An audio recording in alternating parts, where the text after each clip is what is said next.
All right, everyone, welcome back to another episode of the Weeb Weekly. Today, we are covering what we consider to be probably the biggest week we've had in the long tenured life of this podcast.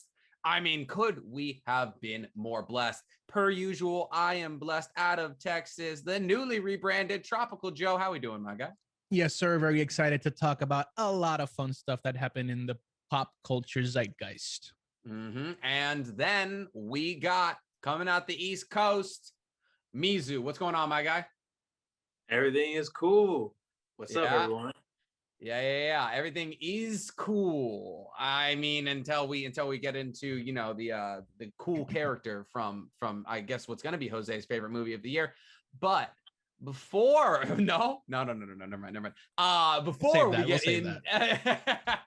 Before we get into any of that, like we said, biggest week we've seen while we've been doing this podcast here. We had Mortal Kombat week come out. We had the Demon Slayer movie come out. We had the finale for the best thing I think Disney Plus has done yet, Falcon and the Winter Soldier. We had a new episode of MHA. We had an incredible episode of Invincible. It's just like the world is just like, hey, listen, I want to hear more of Jose, Nick, and Mizu's talks about these interesting topics. How about we give them everything? And before we get into everything, I guess we have to start somewhere. And let's start with my number one piece of content coming out of this week, the Demon Slayer movie. Listen, I wore my anime shirt.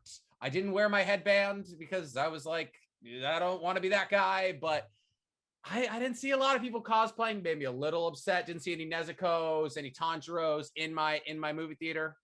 A little tear of shed. I was like, why go to a movie opening day if you're not going to see that?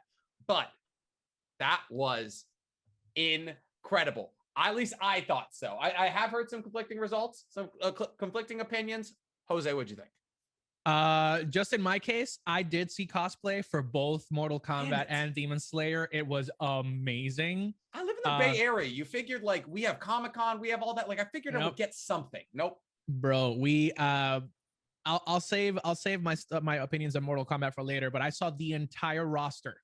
The entire original roster with prosthetics, like with the Melina teeth, like full on like all three ninjas. So like Scorpion, Reptile, and Sub-Zero showed up. Like it was bonkers. And for Demon Slayer, I saw Kanata cosplay, I saw Zenitsu cosplay, and I saw Shinobu cosplay. So I saw three people just going with the fake swords. What? Huh?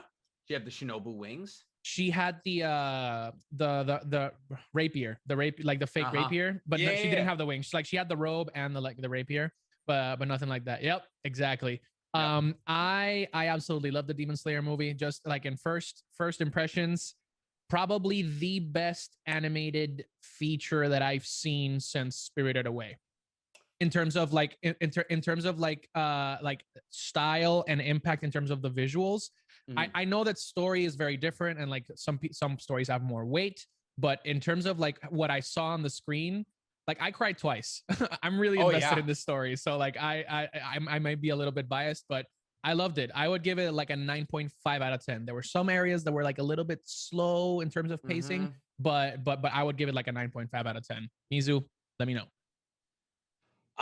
Unfortunately, I didn't get to go see it because of us moving. So nah, it's all good. It's all good. All right, then I guess it's me and you, Jose. I only cried once. Spoilers. No spoilers though. No, you can talk about it. Have you read you read the manga, right? Huh? Did you read the manga? Oh, I finished the manga. Oh, okay, then yeah. So he knows. I cried once. And we'll get into that moment. But I was realizing as I sat down, as the Aniplex and all of that like Funimation came, I was like, this is the first time I've ever seen an anime on a big screen. I'd never seen an anime movie on big screen before. And I was like, it was like a transformational moment for me. I was like, is this going to become the norm? Are we looking at, is SAO progressive going to be in the movie theaters? Is this going to become more normal as time goes on, as anime culture becomes more mainstream? I hope so, bro. I hope so. Right? I hope so. Right? Like, because I was sitting there and I was like, this is incredible. I was like, Demon Slayer is known for its animation. It's known like for its pacing, its beautiful fights, what better place to take that than the movie theater? And that's why I think it worked so well. But like my opening thing was it was really, really funny because they're getting on the train and they're like, let's hide our swords, right? Let's hide our swords. That makes sense, right? And they're like, we'll put our swords on our backs. I was like, okay, yeah, that makes sense. You don't want people seeing your swords. You want people knowing what you're doing. You know, you don't want panic people. And then I realized Inosuke is shirtless with 2 swords on his back and a boar head on. And I was like, who are you? I was like, who are you trying to protect at this point? You can't fooling anybody. Exactly. He's dual wielding swords here. And so they're talking about all the elements of the Hashiras. You know, you have the wind, you have the lightning, you have the fire. And I was like, are we one day going to get an Avatar Hashira? Oh my God. Wouldn't that be incredible? Yeah. It is technically possible, yeah. Right? Like, and so like I'm seeing that. I'm like, why introduce that you're dealing with the 5 elemental types if I'm not going to see a crossover at some point? And I honestly, we hadn't seen a lot out of the Hashiras. We really hadn't. But we got the movie was very centric around Rengoku. And as a character who's kind of, when you first meet him, he's kind of he's your classic, honestly, he's stoic. Kind of like yeah, exactly. Stoic, dumb, very powerful. Like I don't know, like an All Might sort of, you know. I guess All Might's probably more animated than Rengoku, but the scene where he has like his subconscious is all this fire realm that they're trying to cut into, and he just snags the girl by the throat as she's trying to stab his spirit. His emotional core, yeah. Emotional core, that's what it was. My biggest thing, the only thing that took me out was he was holding her for like 5 minutes. And I was like, how is she still alive? I was like, she's been getting choked out for 5 minutes. How is she still conscious? Oh, bro, I don't even know where to start with this movie. So, okay, I'd say the best place to start is obviously talking a little bit about the story. Obviously, if you haven't seen the movie before and you haven't read the manga, take a little step back, just click that like button and then come back in. But since our boy Mizu, that's what we got timestamps for. Yeah, and then since our boy Mizu already read the manga, he knows exactly what happened. So our boys get into the train and they realize very, very swiftly that there is a demon on the train, and there are multiple, not just one, there are multiple demons. And we get our first scene of them trying to find Mr. Rengoku because he's been tasked to find the Mugen train and investigate the disappearances, right? Because there's there's a very funny exchange, food related, that is classic, and I loved the transition that we went from like, okay, just like it's very funny to, oh shit, this is about to get like serious. Yeah. So we saw the demons get clapped, obviously, because we had like 3 demon slayers plus a Hashira. Yeah. And then we get our introduction to our boy Enmu. So Mizu, do you wanna explain who Enmu is? You guys can continue. I was gonna come in a second. Oh, okay. Can I give a quick take on Enmu? Yeah. All right. Here's my thing on Enmu. He's essentially Deidara, plus Hisoka, plus Madara. He's all right. So he's got Freddy Krueger. And Freddy Krueger. He's got the mouth hands, Deidara. He's creepy with kids, Hisoka. And then he wants the biggest thing, I was watching it, I was like, he's infinite Tsukiyomi is what he's proposing. He wants to he puts people in these like perfect dreams, and they want to stay there because like they've all experienced a big undertone of the movie was dealing with loss, and that's a big undertone of Demon Slayer in general, because Tanjiro has to deal with the loss of his entire family essentially. And so it's like the worst opponent for Tanjiro. But I love that take usually because it is the human way that a lot of people would react. Like, oh, like the people who are doing his bidding so they can see their family again in dreams, I thought was a really interesting take on the whole bad guy arc. And I was like, why do they want to dream? Do they want to die? And I was like, no, it's like drugs. You know, it's like you get to be asleep for a little while and have this perfectly curated dream. I'd probably do some bad shit for that too if I had dealt with like extraordinary loss, you know? Yeah, definitely. And the part I liked about it a little bit is that it low-key reminds you of The Matrix, how Oh in the yeah. Matrix, you're in that system, and that one character, one of I forgot his name, but he's one of the villains, and he realized this is not really a steak, but it tastes like a steak, but it's not really a steak. Yeah, but one the thing I first learned one. while in the Matrix is that ignorance is bliss. Yeah. Because like they're gonna know they're asleep, like they know they're asleep, like and like it's like Tanjiro faces that reality and he figures out he's asleep. Rengoku subconscious keeps him awake, and you're gonna know that's reality. But yeah, ignorance is bliss, and that's you could equate that to real life, like there's 1,000 things you could wake up and worry about, but like we choose ignorance to a lot of them, so we don't drive ourselves insane. Big facts. So yeah, I thought he was a very very interesting character. But the dreams that he made were also a great opportunity to look into the personalities of all our main characters. Exactly. And I was first note I wrote, and when the dream thing happened, I said, of course, Zenitsu's dream is hella horny. It was just him and Nezuko, and then Inosuke. And I cannot put into words how much I love Inosuke.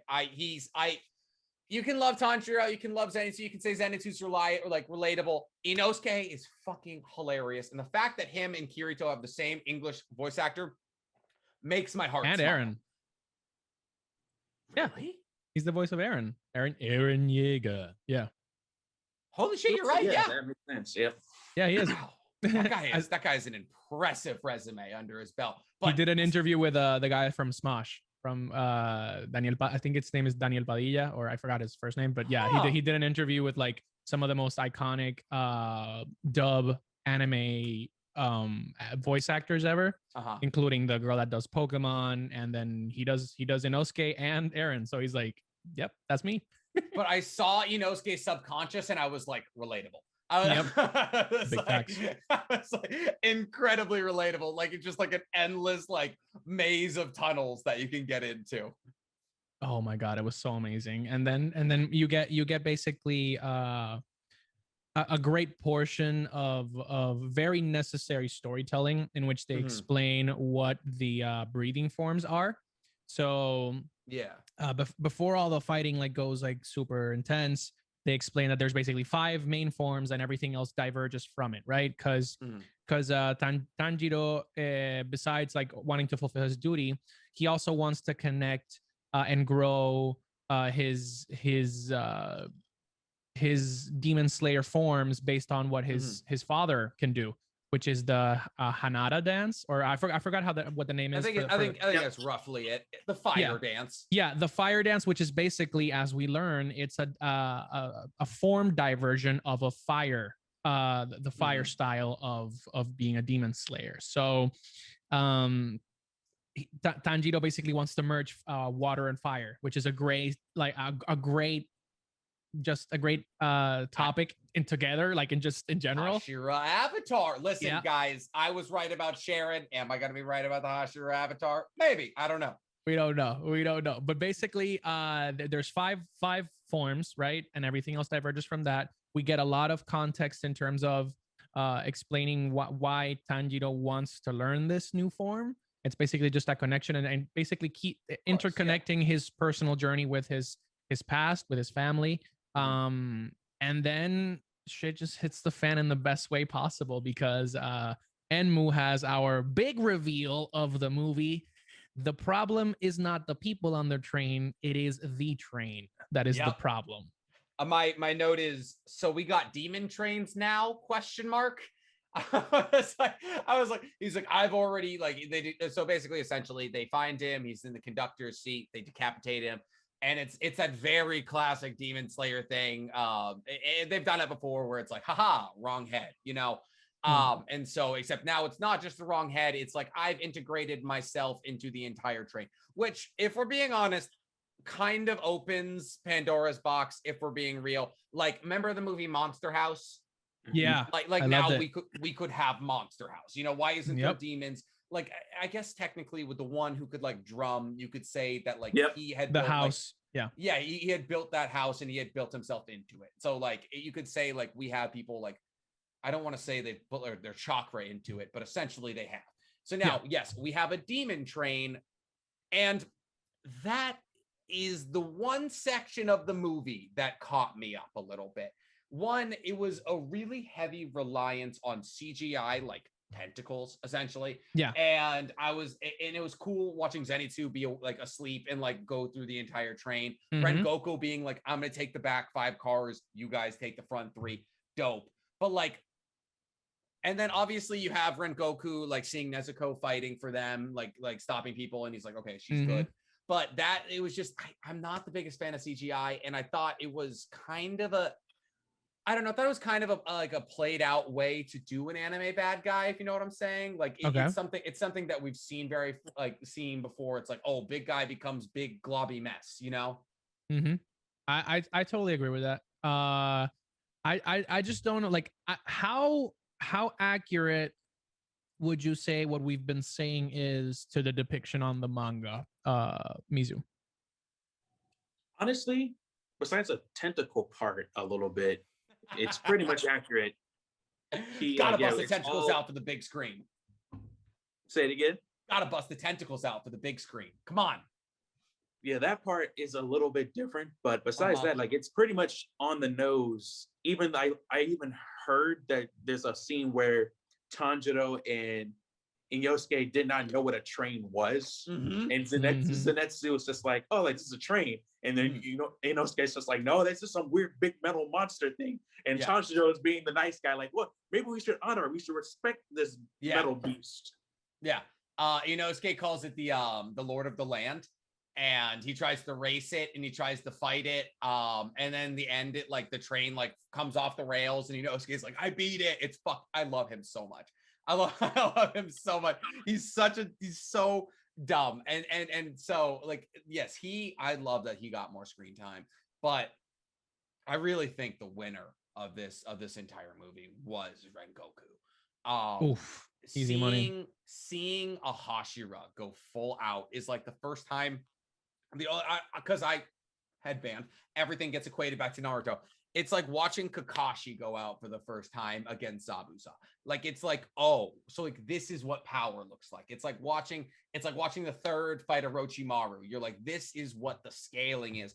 And watching him just like literally like that fight against the upper third was, first off, just it was awesome, because it was seeing all of his techniques, seeing like the myriad of ways that you can apply fire style, and maybe that's what we'll see with Tanjiro down the line if he actually gets into it, and then seeing what an upper demon looks like.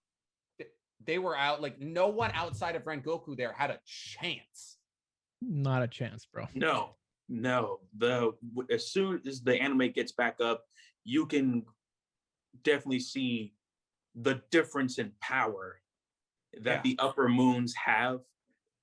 Especially when we get to a certain scene, and that happens in the manga, that there's a character that is insanely powerful that I was sitting here like, there's no way Tanjiro has to win via plot. There's no way he can beat this man. Yeah, no. And he gets slapped around. That's the thing, is because you think Tanjiro's gonna scale because he's caught up to the top demon, you know? Yeah. And you're like, oh, like maybe Tanjiro could fight him. But like, no, like these are people that live under Michael Jackson.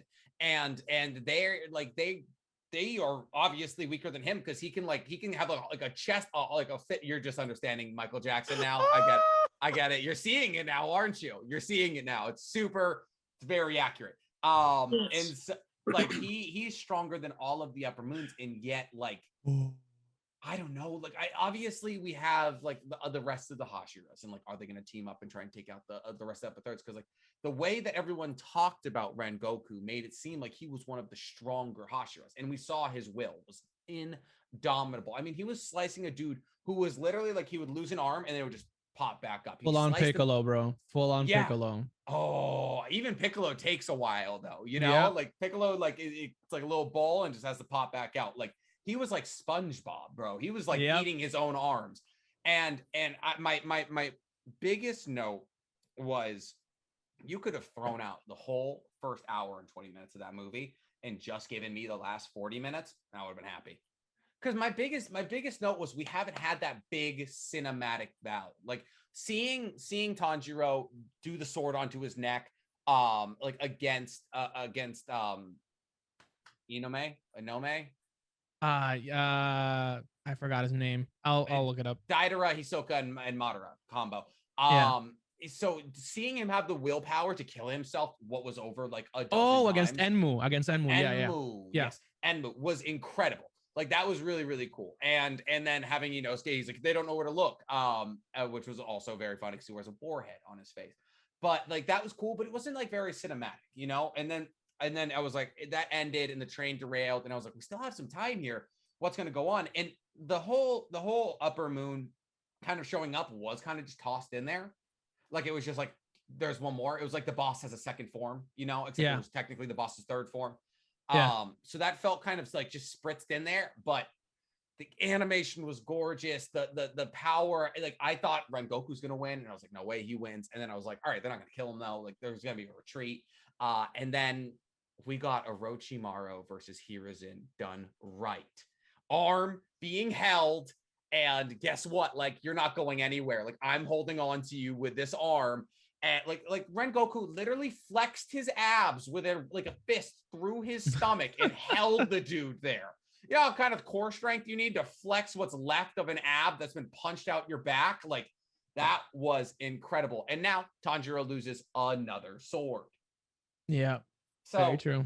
No, that was my thing, was like, just give me that last 40 minutes. Make the whole movie that for the last 40 minutes. I loved it. And I know the people that haven't seen it are like, you got to see it just to get the whole breadth of it. Cause obviously we're going, obviously it's like super, it's a basic overview of what we saw. Yeah. But besides the action, one of the biggest parts that I wanted to cover is the fact of that hour and 20 minutes that you mentioned, the first hour and 20 minutes, that's what gives the meat in terms of emotion for the entire story. So what we see is Enmu's dream for Tanjiro is basically him living out what could have been. So like being with his entire family. Nezuko doesn't get devoured, so she doesn't get like demon pass. She speaks, like she's just like, what's happening? Say, have we ever heard Nezuko talk prior to this movie? No, right? We saw her in the first episode, I think. First episode she talked? The first episode a little bit. Okay. But after that, no. Because she sounded way older than I thought she was going. Yeah. Like, I was like, are you like 12? Like, what's going on here? Yeah, because I think like she can, since you can make yourself like smaller and stuff like that, I think it kind of like borders the illusion that she's younger, but she's technically older than Tanjiro. So we basically see him dealing with that loss in a very creative way, because he figures out pretty quickly that he's in a dream. And then he figures out, okay, within the borders of this dream, I have to escape. And there's somebody here trying to kill me, which is one of the children that Enmu recruited to try to go into each specific member of the squad to try to destroy their emotional core, because that's what would kill any person regardless of their will. That's their plot convenience, I guess. Yeah. And then at least for me, the first time that I cried was that moment where Tanjiro realized, oh, what if I kill myself in the dream? Will that wake me up? Which is what every single movie does. Like that has like, I'm in a dream. I'm in the Matrix. The Kick, the Matrix. Yeah, like all of it. And he basically figures it out, leaves the dream, and without hesitation, says to his family, like, I wish I could stay, but I can't. So he doesn't even turn back. He doesn't even look back, which I thought he was gonna do. He's gonna be like, should I really do this? It's like, nah, bro, I got a job to finish. His so brothers being like, don't leave us and all that. Yeah, no, it was tough tough walk away. Yep. And he was able to continue powering through, and literally committed seppuku like 50 times, while Enmu was just going like, go to sleep, go to sleep, go to sleep, go to sleep. And Tanjiro's like, nah, bro, you're about to catch these hands. He just couldn't stop opening his eyes. I was like, buddy, you're gonna have to keep slicing your neck here. Close your damn eyes. Yep. Like put a boar head on. Like that's like, Inosuke only had to do it like once, you know? Yep. Like I think one of the most emotional parts for me was like seeing the tuberculosis kid, who looked just like Levi, by the way. Very weird. True. But him like meeting Tanjiro's subconscious, and Tanjiro's subconscious showing him to his emotional core and being like, yeah, this is where it is. And he's like, why would you show me this? He's like, because you were looking for it. Like, it's so like golden retriever. It's very classically anime protagonist, because like they do the best thing in any situation, even if it is that like their own massive inconvenience. So like that was like very, very sweet. And like watching that transformation of him, like also like you realize why he's going into dreams, because he's dying, you know? So like him coming to grips, like basically getting talk no jutsu'd into like joining the good guys was like a very, very sweet moment. So yeah, no, it was, you're right. The first hour and 20 minutes was to build, obviously, to create the emotion, because we haven't it was basically Tanjiro loses his family, gets saved, immediately into demon slaying, you know? So there wasn't like that logical, like you've let go moment yet. And this is, I guess that's what this movie served as. Yep. And one thing that I wanted to get Mizu's opinion on. So basically, like, just to move away from Enmu, because like he was amazing, and I loved how they did the whole let go of your dreams, all that stuff, wake up. So they basically like Tanjiro and Inosuke use a balance of like willpower and instincts to slice the head of the train, which is technically the head of the demon, and they were able to destroy Enmu, and then we get the reveal of the third upper rank of the demon squad, which is Akasa. Stronger than him. Yep. That's besides Michael Jackson. Besides Michael Jackson. So I wanted to get we didn't get that much background on him, but one thing that I wanted to ask Mizu is like, will we get more background into Akasa after the Mugen Train? Or so in the manga they do explain pretty much all the Upper Moon's backstory, who they are and how they became demons. So every Upper Moon after what you guys just saw, we're gonna see their backstories. And not gonna lie, it's pretty much a contest of sadness, because a lot of the Upper Moons you'd be like hating them, but at the same time just like, I hate you, but I get it. Like you're valid. You're I don't like what you did here, but like your backstory, it's just hard to like not say no, like I get it, like which was another way. So my thing about him was he's fighting Rengoku, and the whole time his whole thing is like, listen, if you become a demon, we can become sparring partners, like we can both get stronger. And Goku Vegeta, like, that's what he's trying to do. And I'm sitting there, and Rengoku's dying for all intents and purposes. And I guess it's the difference between it's reality and fiction. Because I got a hole in my stomach, and I barely made a lick in this dude. Guess what? Yeah, I'm Team Demon. All right, take me. All right, put me in, coach. I'll go. Like, are you kidding me? No, like you just punched out my liver. Yeah. Give me a bite, bud. I'll join your team. Go get stronger, and then maybe I'll Nezuko it and like all like fight demons as a demon, because like, he was making valid points. He's like, listen, your body is soft, and he was like, I can regenerate. Like he's popping arms off, they're like I don't even know, and like he has valid points. And then at the very end, when Nezuko's like, listen, you didn't win. All right, we come out in the middle of the night to fight you, because you don't come out in the middle of the day to fight us. And I was like, I couldn't do it. I couldn't make it. I couldn't. This is like, I think I could make it in some anime universes, but I could not be a demon slayer, because he was right. I hadn't thought of that. Like they do. Like they meet the demons. The home field advantage. Yeah. They don't come to them. Yeah, bro. I did think we were gonna I thought he was gonna die though. I was really hoping he was gonna die. I thought like Rengoku was gonna die. Like at least have him like die in the sun with him or something. Yeah, do like a sacrifice, an honorable sacrifice. But yeah, now I just hate Akasa that much more. So I just I think he's gonna get his. He's gonna get his. Yeah, for sure. But yeah, I don't like. I'm obviously super excited to see what happens after. Do you see, Mizu, any other arcs coming through that would be fit another movie before we get another season, or like before the end of the manga, I guess? I'm trying to think. I honestly didn't expect a Demon Slayer movie, but I like how they took an actual part of the manga and animated it into a movie. But I think after that, I think the rest of it has to be done via the anime. Okay. I already can't see. Maybe you could probably turn the last arc into a movie. How much more do we have left? Not a lot. No, Really? it's not a long manga. No, it's not a long manga. No, it's really not. It's shorter than Naruto.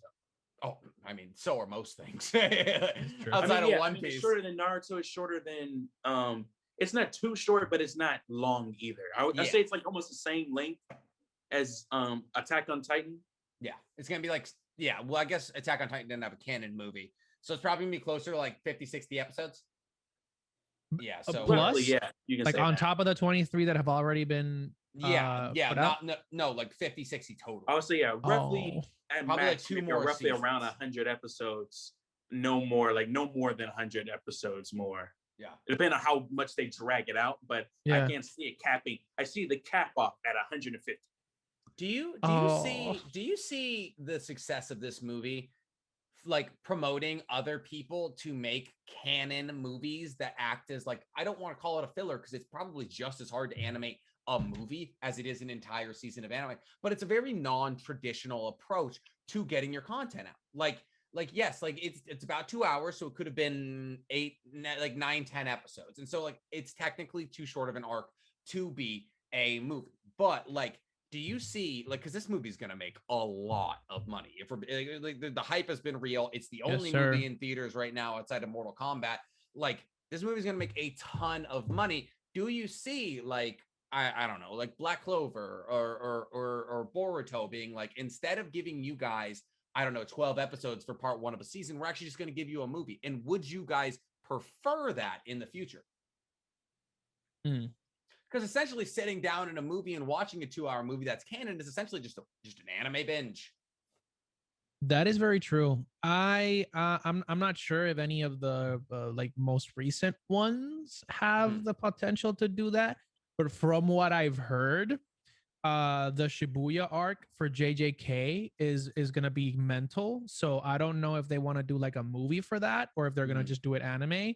But if like from what I've seen so far in the 21 episodes that I've seen, if they do a movie with what already they have, like in terms of the style, it's gonna be sick too. Like, so I'm a big proponent for that. I know some people just like prefer to just watch and binge the whole anime and just like get the entire story. But like, honestly, like I don't need to drag out that many fights. Like Goku versus Vegeta, if Goku versus Frieza was enough. First off, watching Goku like versus 600 anyone. Episodes. Yeah, all right. The Spirit Bomb lasted 12 episodes. Yeah, like, okay? I don't need that. I don't like. I get it. Like, I get it. Why? Because it's awesome. But like, really? I don't need 12 they had to episodes. make DBZ Kai to make up. Yeah, exactly. Oh, we're gonna get so much Goku head. All right, no, fine. No, we don't have to worry. My boy right here. Yeah, exactly. Majin Vegeta. All right. So, I mean, do we have any final takes on Demon Slayer? On my end, just excitement. Just I want to see the upper ranks. I'm excited to see Tanjiro's like development. And I'm glad to see that they're bringing in a lot of backstory in creative ways, both for the rest of the crew and for the Hashiras. Yeah. Mizu?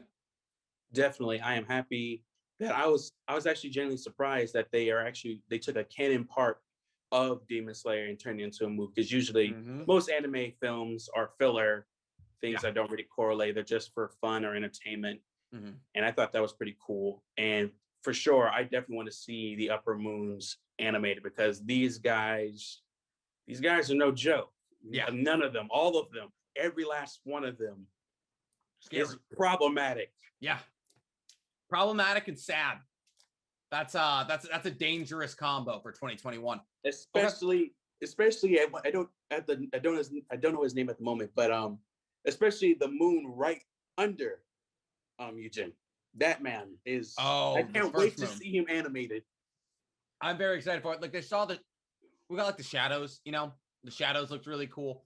But yeah, no, actually getting to see those guys is gonna be awesome. The power scaling, I know, is gonna go out the roof, and I'm very excited for that. But okay, cool. I have Jose, I've been so excited to talk about this. Jose, I'm so sorry. I'm sorry. You know what? I'm gonna come out and say, all right. So for those of you who don't know what we're about to talk about, we're talking about Mortal Kombat the movie, and me, Mizu, and Jose have a text chat.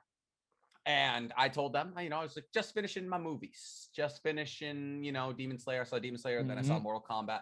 And I was like, wow, talk about getting the good with the bad. And the first thing Jose said back to me was, stop giving Warner Brothers the rights to things. Jose, do you care to speak on this text message? I can't. Okay. Let me break it down for you. So for those of us gamers that have been waiting for a good, amazing, like borderline, like a carbon copy adaptation of the games to make that made an impact, because we all know and love it. I would say lower your expectations. Keep right? waiting. Yeah. Lower your expectations, right? The closest you have gotten so far is Detective Pikachu with the game, maybe. Sonic did a hats off to who, I don't remember which production house did it, but they tried to fix Sonic a little bit. But Mortal Kombat, you're gonna get exactly what you pay for, right? It was like a 50-50. It was like a mixture of greatness and absolute trash. Like like there's no in between. There's no in between. It's greatness and then absolute and utter trash. So and guess what that trash's name is? John. Bro, there's so much, bro. There's so much. So the reason that I said don't give Warner Brothers the rights to things is because all of these characters have a huge and rich lore. And while the lore in Mortal Kombat is a little bit convoluted, since there's a lot of retcons and stuff like that, they're basically trying to riff off of Mortal Kombat 9 through 11, because that's the second retcon that the story's actually amazing. Like the story is great.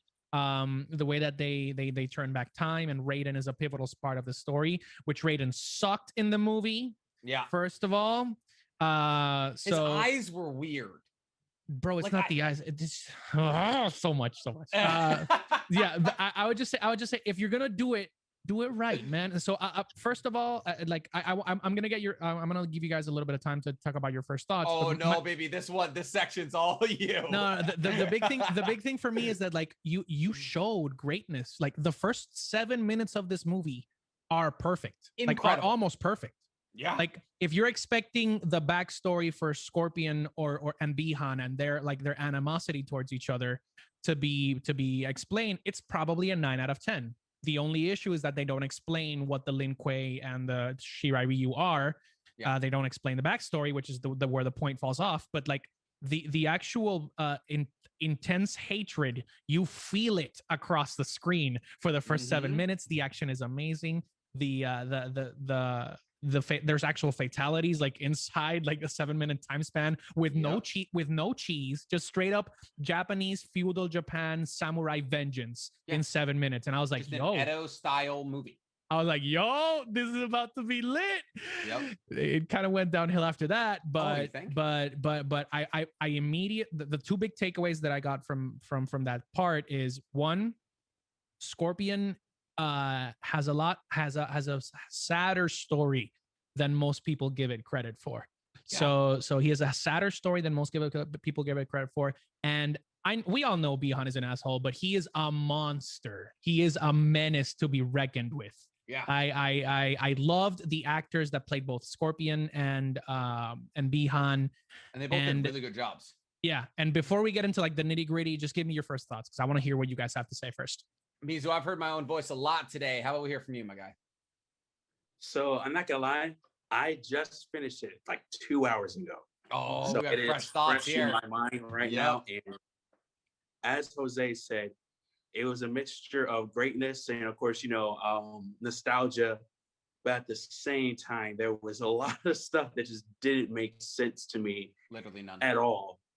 And to me, besides Scorpion and Sub-Zero, everybody else felt kind of cheap. Everybody else felt not really true images of who they were. Like Sonya wasn't Sonya. Jax wasn't Jax. I was so mad about that. Jax is one of the first characters that I played in all the Mortal Kombat. Him and Sub-Zero. Wait, why wasn't Jax? Explain it to me like I'm 3. So the reason why I say Jax is not being Jax is, first of all, there's like, I don't want to go into detail yet, but like what they did with him just didn't make sense. He what's the word? He wasn't as like confident as he was in the games. He wasn't. I don't know. He just felt pathetic. They underleveled him. Yeah, they nerfed him. They nerfed him. Yeah, and even Sonya, they underleveled her. Oh yeah. And here's the thing: in the video games, they are like top operatives and special ops in the government. Yeah. They are huge. Yeah. Mm-hmm. But you really don't see that. They say that they're special ops, but you don't see any of that at all. They have little fights here and there. And showing. Yep. Mm-hmm. Yep. Sonya could have been the protagonist. Jax could have been the protagonist. Why did we make somebody up? Literally, and that's another thing I was going to say. Literally, anyone could have been the protagonist instead of this guy, Cole. Yeah. Literally, I'm not going to lie. I was thinking about it. I know how at the end what they did, but Johnny Cage could have been the main character of this. Yeah. Which we'll get to. I was thinking about this entire time. Was just like, well, that's one of the characters, one of the people. Johnny Cage, you should have made Sub-Zero, not Sub-Zero, you should have made Scorpion the actual main character. Or even Liu Kang. Think about it. Liu Kang was the world, he's the hero. He's the hero, bro. Always He is the hero. He is the champion for literally how many tournaments for Earth? 9 or 3? 3 straight. So Goro won 9 in a row, but then Liu Kang won 3 straight. Gotcha. So Liu Kang could have been the main character of this. Mm-hmm. After hearing a little bit what he was talking about, we could have just said it with Liu Kang. Basically, when I was going through this entire film, I was just like, anyone could have been the main character instead of this guy Cole. You made up a whole character, which goes into my whole problem with making up characters for the audience sake. And he's player one. I get that. In writing, it makes sense to have that vehicle sometimes, but in practice, it often fails, especially when you're doing it with certain types of fiction like video games. It just doesn't work. Especially when you have people that could logically be I think the problem is they looked at Mortal Kombat and they're like, how do we package this into a cohesive story? And they're like, the only way we can make the story cohesive is through the actions of an implantable character. And so they were like, we're going to use this character to connect, connect things that wouldn't otherwise be connected, and so forth. So forth and whatever. But so my biggest takeaway was, my first note is, because I play Mortal Kombat, but I don't know the story as well as maybe even you two. Certainly not you, Jose. But my first note is Sub-Zero is Chinese ? That too. Yeah, I'm like, okay. I was like, why? So first off, they don't speak the same language. Why do they hate each other? I was like, they didn't get into, you're right. They didn't get into the Lin Kuei. They didn't get into the, what's the other one? Shirai Ryu. Yeah, Shirai Ryu. They didn't get into either of those. They speak different languages. It's 1600. Sub-Zero doesn't really have his powers in the beginning, and then he gets them. It was yes, the fight. My second note was literally it was not my second note, actually. But one of my notes was the fight choreography is incredible. I was like, the fight choreography is awesome. Like him getting the gardening, Minato's blade and just throwing it through people. Insane. Give me clearly you see you're doing the right thing. You opened it up with that. Do that. Do that right there. And I was like, and then it was Raiden's eyes. I was like, Raiden's eyes are very weird once he shows up. But so you hated Raiden outside of his eyes and maybe him being underused. I didn't really see a reason for him to be hated. Why did you hate him? My friend, let's get into it. And you know what? Let's get into it. You got me hyped up. Let's fucking go into it. Okay. Breathe.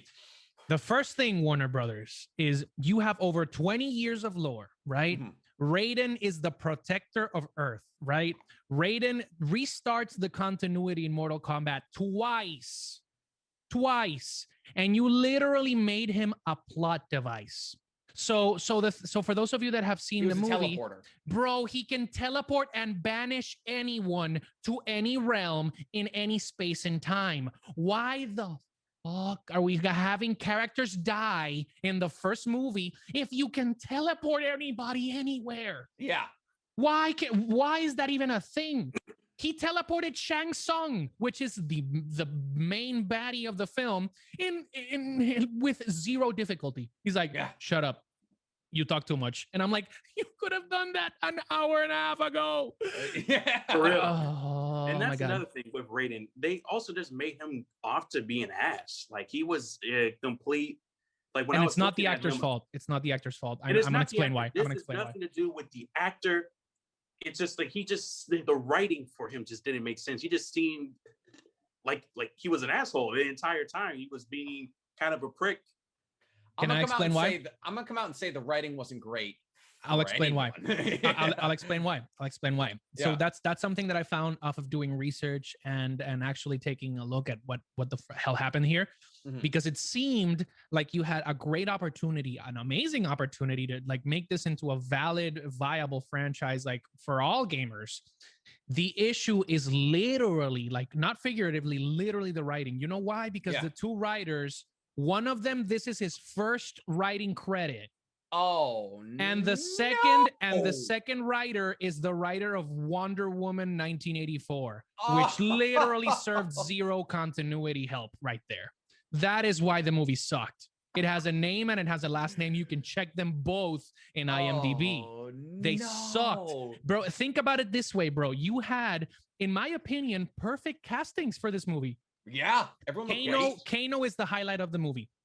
Josh Lawson absolutely destroyed it. Every movie, every scene that he is in, he kills it. Yeah. Liu Kang was a little bit static, but it's mostly because of the writing and how they introduced him. Yeah. Kung Lao, great. Best introduction in the movie. Sub-Zero and Scorpion, awesome. Sonya did well. Jax, it was the writing that was the issue, but he showed like once he got those arms, he showed confidence. He was like, yeah, these arms work, bro. Like I got this. And like I don't think anybody can beat the original 1995 Shang Tsung, because he like your soul is mine, like that type of vibe. Yeah. We don't get that. But I'll leave it here before you guys get into like what you liked and didn't like specifically in the movie. Bro, even the CGI was great. Like Goro, which is exclusively a CGI character, looked badass. Straight out of the World of Warcraft movie. But if you think about it, like it's really hard to play Goro, and we saw how he looked in full prosthetics. It just doesn't work. But that's the only commendation that I will give the movie, that they did absolutely perfectly. Blending in CGI and practical effects. And you were worried about that. You thought it was going to be After Effects. Yeah, and I was like, okay, like how are they going to do Sub-Zero? The eyes look great for Sub-Zero. His eyes, like if you look at the Scorpion and Sub-Zero's eyes, it's not like some random CGI, bro. It's literally contacts. Like it's red contact, it's yellow contacts for Scorpion and blue contacts for Sub-Zero for the eyes. So they mixed in practical and special effects to the point that's like, yo, this looks like it could happen in real life, and this is what Mortal Kombat characters would do to us if like I was stuck in McDonald's and he's like Sub-Zero's trying to fuck somebody up in the like it's wild. It's wild. And yeah, so I wanted to get your opinions on what do you think worked, which characters did you like the best and the least, and then what do you think moving forward, because obviously we're gonna get a sequel. Don't sound too excited. Because it's Warner Brothers. Yeah, exactly. So I had a couple like good notes. I was like, the Easter eggs on Sonya's wall were really cool. We saw the Mayan guy. We saw yeah, and then we saw he looks like Lobo from DC. We saw Shao Kahn. We saw a bunch of really cool Easter eggs. That was cool. Here's the thing, Jose, we're being honest. I got what I wanted out of the movie. I did. Yeah, no, I did too, bro. Because I got the quips. I got the Kano wins, your fucking beauty. And then I got to look through somebody. I got the spine look. I got I got a hat pull in half. Which, by the way, best fatality. Like, well, yes, it was cool. But Shang Tsung was like, "Oh, my beauty," didn't say her name, didn't introduce who it was, and then she gets split in half. And I was like, plot device to cut somebody in half. Nice. And I can see Mizu just like, yep. yeah. And I was like, who is that? And she was around for 10 minutes and then she was dead. So I liked the fight scenes. The fight choreography was cool. Like you said, the CGI was awesome. We got the quips. We got flawless victory. And we got like, I've done 6 tours, motherfucker. Like we got the pre-fight get over here. And we got the get over here's. Like I said, Goro looked straight out of World of Warcraft. Like he looked well animated. He looked like an orc. But there was a lot of things they just did wrong. Cause like you said, like I said, killing Kung Lao. Why? Like, why? Like, that's one of your main characters. Don't kill Kung Lao. Killing Kano, killing Goro. Technically, are they dead? No. Also, like we get the guy with the hook blades who's really fast. Cabal. And it's like he's like, he doesn't like Kano, but we don't know why. And like now we have Melina and he calls her princess, but we don't know why. And Goro's the prince, and we don't go into the backstory or anything like that. It was and then the who was the dude with the big ass hammer? Doctor, I forgot who it was. I've never seen that man before in my life. And I was like, all right, if you're gonna pull, like, there is such a big repertoire of people to choose from that are on, like, that come from like the Savage world. Like, why are we choosing like the hammer guy? And like there's like 8 princesses you can choose from. Like we killed Melina. Raiko's his name. Yeah. Like you could have done who's the dude with the white skin who's the sorcerer? Quan Chi was really important. Yeah, like you could have added these people, but you didn't. Yeah, all right, Mizu, let me know. Well, first, the stuff I did, like, of course, the CGI was fantastic. I had no problems with it. I was never sitting here like, oh, that's not believable. I'll also say it was pretty funny. There were parts where I did laugh, and that's mostly because of all the scenes involving Kano. Yeah. And I thought that was pretty cool. But overall, I don't hate the film, because me and my wife were like, still, like, there were times where it's like, oh man, that's pretty cool. That was dope. It was fun. I was really happy to see actual fatalities, and I was surprised because at first, when you guys told me that it was rated R, I didn't believe it at first. I'm like, I don't know. Are they really gonna make it rated R? Because you know, Hollywood has this whole thing of trying to make everything PG-13 and don't take things the next level for some reason. And they were. I mean, there were F-bombs at the gate just from Kano alone. Yeah. But I thought all of that was great, and the opening for it was fantastic. But here are some of my issues. Give it to me, bro. First off, I didn't like the fact that it was based off of, like, their tattoos are also based off their powers, like powers that they got. And to me, that kind of cheapens the characters, because in those games, the Arcana, that's their own skill. Yeah, that's their own skill. That's their own thing that they learned. They all, like, Liu Kang didn't learn that from just getting that tattoo. He got it because he learned it from the people that he studied from. Same thing with the rest of the characters. Everybody had their own skill set that didn't correlate to some type of tattoo. Yeah, some birthmark. That's even, like, because we talked about it when we were doing the trailers, and it was like, it's a birthmark. And even seeing it the second time, I was like, how? Like, how would that be a birthmark, bro? I just don't get it. See, I actually had a note: is Kano saving the movie or ruining it? And I was like, Kano essentially made part, like, the movie a comedy, you know, when he was around. And I was like, is it like, are we saving or are we ruining? And like, I loved him. Like, at the end of it, I was like, okay, yeah, he was saving him, because without him, there's not a lot to talk about here. My biggest thing is, and you're right, it wasn't the actor who made Raiden not a great character, but I wrote, was Donnie Yen too busy? Like, was Donnie Yen too busy to play Raiden? Like, come on.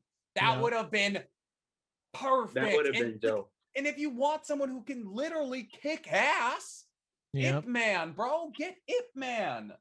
Oh, no, but speaking of, like, Kano, the part that was so weird, like, his whole power being his laser eye, that doesn't make sense, because in the game, it's not some type of hidden power yet. He willingly gave up parts of his body to be cybernetic, so he could be ahead of the black market. So that's how he got it, not just some random, like, that stuff is not getting mad at dinner.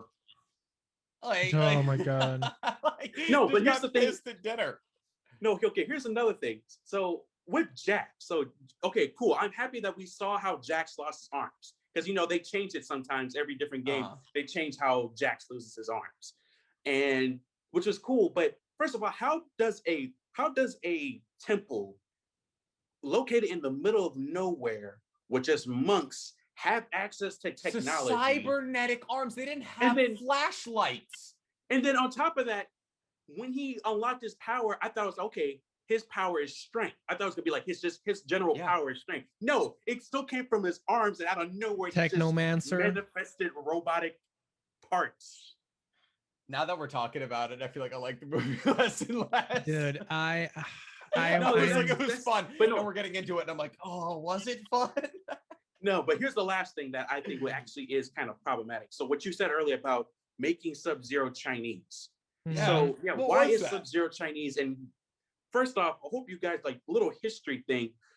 China and Japan kind of have a rough history. Contentious. They have a rough history. They have a very complex history that is just still kind of feuding to this day.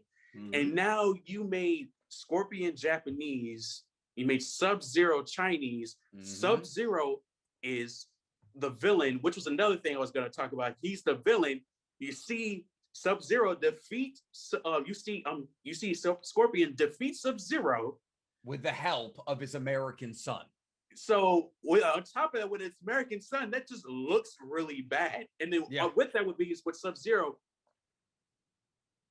I was actually surprised that they actually made him a full-on villain in the movie. I was like, that's different because in the game, he's not a full-on villain. You could say his one of the new Cybot becomes a villain after what happens to him. But, I mean, Kuai Liang is really the hero, like definitely what made their clans fight was a miscommunication between, because there was another third party, Takara, which they didn't introduce. They did not introduce at all. That's why they fought each other. Yeah, but they didn't know that, because when they finally in the games, when they finally found out that they're fighting for no reason, that's when they came together. But in this one, they made Sub-Zero just a true-on, full-on villain. Yeah, to be a villain, and didn't tell us why. And they're just like, he's got ice in his veins. He's just angry. Obviously, he doesn't like the Japanese guy over there or his family. And you're like, okay. And I can't go into detail, but Cole is the last one for me. Cole, in general, Cole was unneeded. Listen. Like I think the big thing for this movie is just making very, very clear that I think what the production crew did was basically have a consultant that knew the games to give them like the basics, right? Because even the nuances are good. Like if you've played the games, bro, there's moves in the fight choreography that are from the games. There was an ice clone. There was an ice clone. The ice wall, like everything. Like there's a lot of stuff from the games that is there. There's heart there, bro. We even saw Josh Lawson. He literally made a very nuanced and extremely funny jab. It's like, oh, what are you gonna do? Spam low moves all the time? Is that the only fucking move you know? Yeah, and I'm like, bro, that's literally what people were saying when the game came out. Like, Liu Kang spams the low sweep, and like if you don't stop it, you lose. Yeah, exactly. If you don't like block it, you lose. So there is a lot of heart there, and bro, there's so much lore. What I saw here was an attempt to try to do an origin story fest mixed with the Avengers, and it makes no sense. Because why? Take your time, bro. Like the main thing for me, the main two things that I'll talk about right now, in case we want to like leave a little bit more time for people to talk to see it and maybe cover it like in depth next week or whatever. Dude. Mileena. Mileena, for those of you that don't know, Mileena is one of the most important characters in this whole thing. Why? Delegated. Because she is Shao Kahn's daughter. Yep. She literally like is her dad's right hand woman. Like in finding people that will oppose Shao Kahn and literally assassinate them. She literally ends up dying as a throwaway character. And I'm like, are you serious? Yeah. Are you seriously doing? She didn't say any of her little quips, like because she's very enthusiastic. She's very charismatic. Yeah, we didn't get any of that from her. Bro, like she literally does one thing in the movie, and that's say, "Oh, you don't have the Arcana. Killing you would mean nothing," and then she dies. Yep. That's literally it. And like that's part of the reason that I don't like how they did this movie, because we all know death is not permanent in Mortal Kombat, right? Like most of them will come back for the next movie, and that's fine, because bro, Shang Tsung revives people. Like the reason Scorpion is even Scorpion is because of Quan Chi. Like death is nothing permanent in Mortal Kombat. So I'm not even gonna be like, oh, why did you kill them in the first movie and revive them in the second one? That's not the issue. The issue is that you deliberately took bits and pieces of the lore and you tried to mix it up into a 2-hour movie that doesn't even have the tournament. The Mortal Kombat movie is called Mortal Kombat for a fucking reason. We didn't have Mortal Kombat. It was running out of time. I was like, this movie's gonna end soon. When are we gonna get the tournament? And I was like, they were like, so they don't want a tournament? I guess we won't give them one. And I was like, no, bro. When they introduced Goro as the Shadow, I'm like, bro, we're literally like an hour and 20 minutes into the movie. When's the tournament gonna start? Like, there's no tournament in Mortal Kombat, and the point of Mortal Kombat is the damn tournament. Like, they're just like, we'll just send you to iconic locations and you'll just fight. And it was like, cool. But then there's no stakes there. It's not like, oh, hey, listen, you win and then you move up, and like, hey, maybe Earthrealm will be like, it was like, hey, introduce Earthrealm, introduce Savage Realm, and like, hey, they usually fight, but not in this $90 million like movie. Like, why would you have the tournament? What, Mizu? No, but here's the thing that also kills me. You bring up the worlds, but we barely know anything about them as well. There's so many realms, bro. We didn't get anything on the background of that. And on top of that, side note, with those two other characters, the one with the hammer and the one with the wings, like, who are they? And I'm pretty sure they're from the games. But they are. Time, you out of all the characters you could have picked, you picked those guys. And I'm pretty sure the logical explanation for it was to maybe get rid of them easily so we don't have to worry about them. But at the same time, it's just like, you didn't even flesh them out, nothing. I'm just like, they're just there. Like, I could think of so many other characters who could have replaced them. You could have had maybe Ermac. Ermac could have been on the team. You could have had. You could have had a freaking, who else? You could have had any of the other princesses. Sector. Sector. You could have had. And here's another thing. They disrespected Reptile to me. Why is Reptile an actual, like, what was he? He's a ninja, bro. Yeah. Like, Reptile's a ninja. What are you doing, bro? Reptile. I didn't know it was Reptile until he started spitting acid. Exactly, bro. He started spitting acid. I was like, oh, that's Reptile. And I was like, I guess. Because they say his name, but like nobody knows Zyroth or whatever his name. Like nobody knows like his name. I'm upset, bro. And even the main character, bro, like Louis Tan, like did such a great, like this is a great act. Like I think it's Aaron Taylor Johnson, right? The guy that plays Cole. He's a great actor, right? So we know he's good. The thing is that, like, bro, you literally made him a bland player one hero.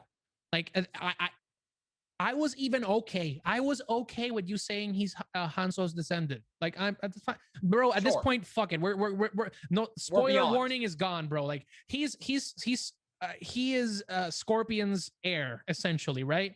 And the movie's about family. The movie's about family. Whenever he gets into pressure, he will get his arcana. Bro, Mortal Kombat is literally about survival. That's the tone you have to set. Like, you win at all costs or you die and your universe dies. That's why Mortal Kombat is so appealing. It's because it's not family what you have to focus on. It's survival. Yeah. And dealing with other people, other personalities to win. Because if you don't win, it's death. And like I appreciate the little nuances, and like you made reference to Kotal Khan, you made references to Shao Kahn, you made references to Quan Chi. Like there's it's like, oh yep, great setup. I like this. Is he gonna show up? Is he gonna show up? No, it's all it's a random generator. Bro, even the fights make no damn sense. Why is Jax fighting Raiko? Oh, I got a bone to pick with him. He just insulted. He didn't even talk to you. Yeah. He didn't even talk to you. Him? What do y'all know each other? Like, what was the purpose? And then Sonya was like, let me fight Melina. And they were like, haha, no. They're like, no, you get to fight Kano again. Like, we haven't seen that already, like twice already. Like, all right, cool. And the biggest set of disrespect, bro, like Cole Young doesn't even get his powers until halfway through the movie, and he kills Goro in 5 minutes. Yep. Goro won Mortal Kombat against the fiercest people in Earthrealm 9 times in a row, and this man beat him in less than 5 minutes. Warner Brothers, get away, go away. With a half with suit his of Black armor. Panther suit powered. Shoot. I was thinking Black Panther this entire That's what time. I wrote. He didn't even use it. I wrote Cole is a rip-off Black Panther. I was like, because he's absorbing it and he's like using the power. And I was like, first off, why does his suit only go to his waist? Second off, like a wicker basket. He's a wicker basket, bro. What's with the weapons? Why? And why exactly. a stick? He gets 2 weapons that we never seen him in reference. No, he even know how to use. He was a bare knuckle boxer. Use that. And not a good one either. No. Fighting for $200. My ass, bro. My actual second note was $200. Seems a little low to get punched. That was it. No, I don't like it, bro. I'm just gonna say that I'm giving it a 5 out of 10. I'm giving it a 5 out of 10.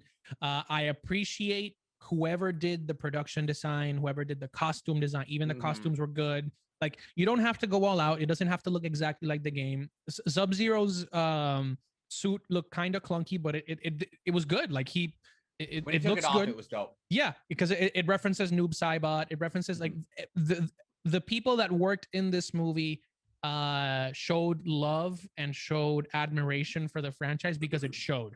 It showed in the first 7 minutes. It showed in the character, at least the character introductions, not the development. At least the introductions, they showed a little bit of love to why the franchise is loved by millions of people. Yeah. The issue is the writing. So like Warner Brothers, you're going to have a financial decision to make, because basically you're going to have a lot of people saying, yay. And then like, don't fuck it up for round 2, because like you're barely hanging on by a thread. So hire better writers and then just give us what we want. Just give us an hour where you explain what the tournament is and why people are chosen to be in the tournament. Yep. I don't need to know arcanas. I don't need to know how they won their powers. These are people that are chosen in different realms to fight for supremacy. Don't waste time in the nuances. Just give us the meat of why everybody is there.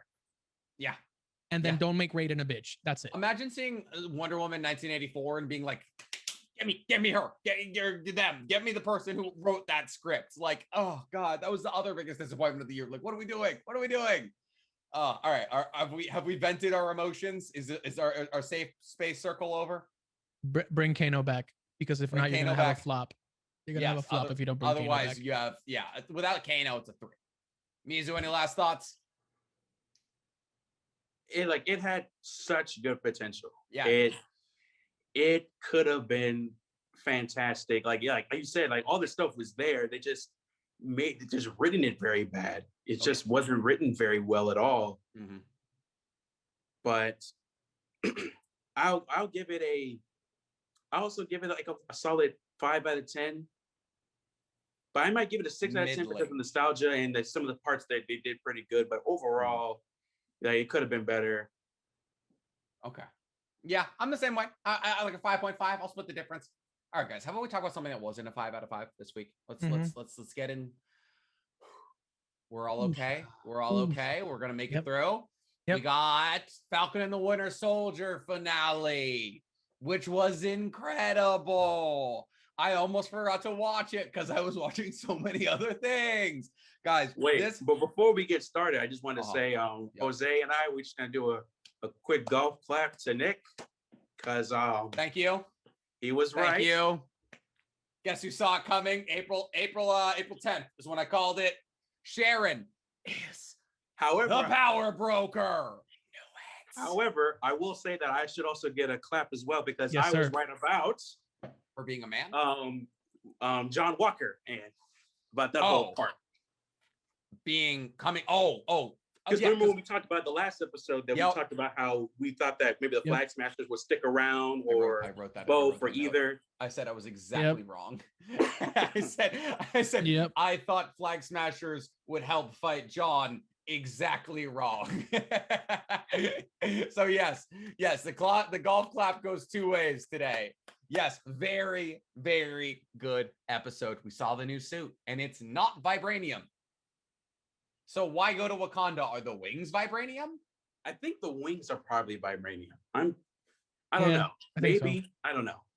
Also, second note was George St. Pierre, surprisingly good actor. Third note was hate the white. Way too heavy. I didn't like how heavy it was on the white. I don't know why. I definitely agree with that. Yeah. I did not hate Captain America. I didn't hate Captain America's suit, but there was a little too much with too much of the white. Yeah. I like how it did. It's like 100% a full-on reference to the comic books. Like it's exactly it's a perfect adaptation. Like literally a perfect adaptation, comic book wise. But I don't want the suit to stick around forever. Like I want, just like in the MCU, how they constantly change their costumes throughout every movie that they're in. I hope that they do that with Falcon, with Captain America. I keep trying to get adjusted to that. With Captain America, that's the Black Falcon. Nah, that's Captain America. Falcon is gonna be Joaquin Torres, baby, repping for the Latinos next season. Let's go! And well, obviously, I'm very excited for you. Like, can you have a Falcon if Captain America still got wings? Like, True, facts. Hey, facts. And we still got he's definitely got like the Falcon origin story still attached to his back. I mean, so you guys obviously enjoyed the episode. What did you think about it? I'll let you start, Mizu. I think that it was overall fantastic. It was better than I expected to be. Everything going from the reveal of Captain America's new suit, John Walker returning and what he was doing. Of course, the reveal of Sharon Carter being the power broker. Red Wing is back. Red Wing is back. No, there's two. There's two Red Wings. Yeah. So I thought that was overall, it was awesome. I think the only critique I would give it is I hate this. I probably might be on the wrong side of this, but I didn't really care for Carly after what happened. No, you're not. My third note was I'm starting to hate Carly. And don't get me wrong, I understand what she was doing, but at the same time, just like her character, she just kept contradicting herself. Yeah. And when she finally did die, I was just like, I didn't feel some type of way. The only part I did feel some type of way was that she was a teenager. She was a child. Fair. And what was the thing? I'm like, oh yeah, this is crazy that they had a whole teenager did all of this. Yeah. And she ended up like this. But besides that, I'm just like, I mean, I think it happens. Oh, last thing. Oh, go ahead. Baron Zemo, he's the dude. He got the last laugh at the end. Love that. So that was we'll get there. But like my biggest thing going into it was I think Carly is the perfect representation of radicalization. I think radicalization can start. It's a very good, not to over analyze Carly's character development, but it can start. It usually radicalization starts with what is a good fundamental thought based around freedom or easing pains, and then over time the goalpost keeps getting moved. So Carly says, kill the hostages if you have to. This episode, all the other super soldiers would look at her she goes, one world, and none of them say one people back. She represents the arc of radicalization, reaching what would edge on terrorism, and I guess if you're killing hostages is terrorism, so and Sam makes a very important point. Don't call them a terrorist, you don't understand where they're coming from, so you can't sit there on your ivory tower and call them terrorists. But I think you were supposed to because here's the thing, she wasn't going to be around for long. She wasn't going to make it out of Falcon and the Winter Soldier. So I think the biggest thing for them was thinking hey, this is how we're going to dissociate you from Carly. We're going to make her views, because a couple episodes ago I was like, does she have a point? And then now I'm completely dissociated from her and she's dead, because the plan was always to kill her. So I think that was entirely on purpose. I don't think you're on the wrong side there at all. We're waiting for me. Yeah. My bad. I have to give a slow clap to Disney. You did it. You finally did it. the impact of this whole show will be heard across the generations, I think, just in terms of like the all the firsts that it did. It also confirmed a lot of theories that we had. Thank you, Nick, for in terms of story. But I want to commend it especially, and I wrote it down.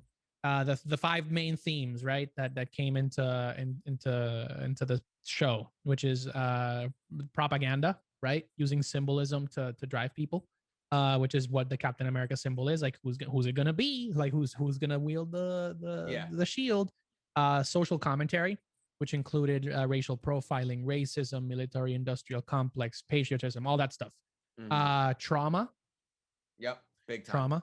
Finding your purpose. And then Also, finally, like, legacy. Like, what do you leave? What do you leave behind? What are you there? Like, those are the 5 main themes that I got from this show. And they covered those almost to a T. The only, as Mizu once said, there's barely anything to critique. For me, a little bit that I'm slightly disappointed, and I know that they couldn't fit everything, was Bucky's story in general. But Bucky did get closure, which we all wanted. Like, he told, and they do it in a really nuanced way. He told his neighbor that the Winter Soldier was the one that killed his son, and he dealt with that. But I feel like you had a great opportunity to go to dwell in the dichotomy of like the White Wolf versus the Winter Soldier, and like, which one am I? Which one can I choose to be? I know he does it at some points in the series, and he does say like, Steve chose you. Like, he tries to justify a lot of his actions on like, bro, you have no idea what people deal with, and like some people have choices that they make that change them forever. Like, we get that he was trying to internalize his own trauma throughout the show, but I felt they could have done a little bit more on that. But on every other category, bro, action, cinematography, sound, they knocked it out of the freaking park. I am excited for Captain America Part 4, which is confirmed. We are getting a 4th Captain America movie, which with our boy Sam repping the shield. That is going to be amazing. I don't think there will be a season 2, or if they do, it'll be more like I think they'll have to do something with the Joaquin Torres as the Falcon, trying to like find his way or something. But I think this season served exactly the purpose that it needed to fill, right? Who's the new leader of the Avengers, or who should be the new leader of the Avengers, and all of the baggage that will come with that, both in real life. With a lot, we could talk about that, and there's a lot of controversy on why they represented Sam as like how they did. What do you mean?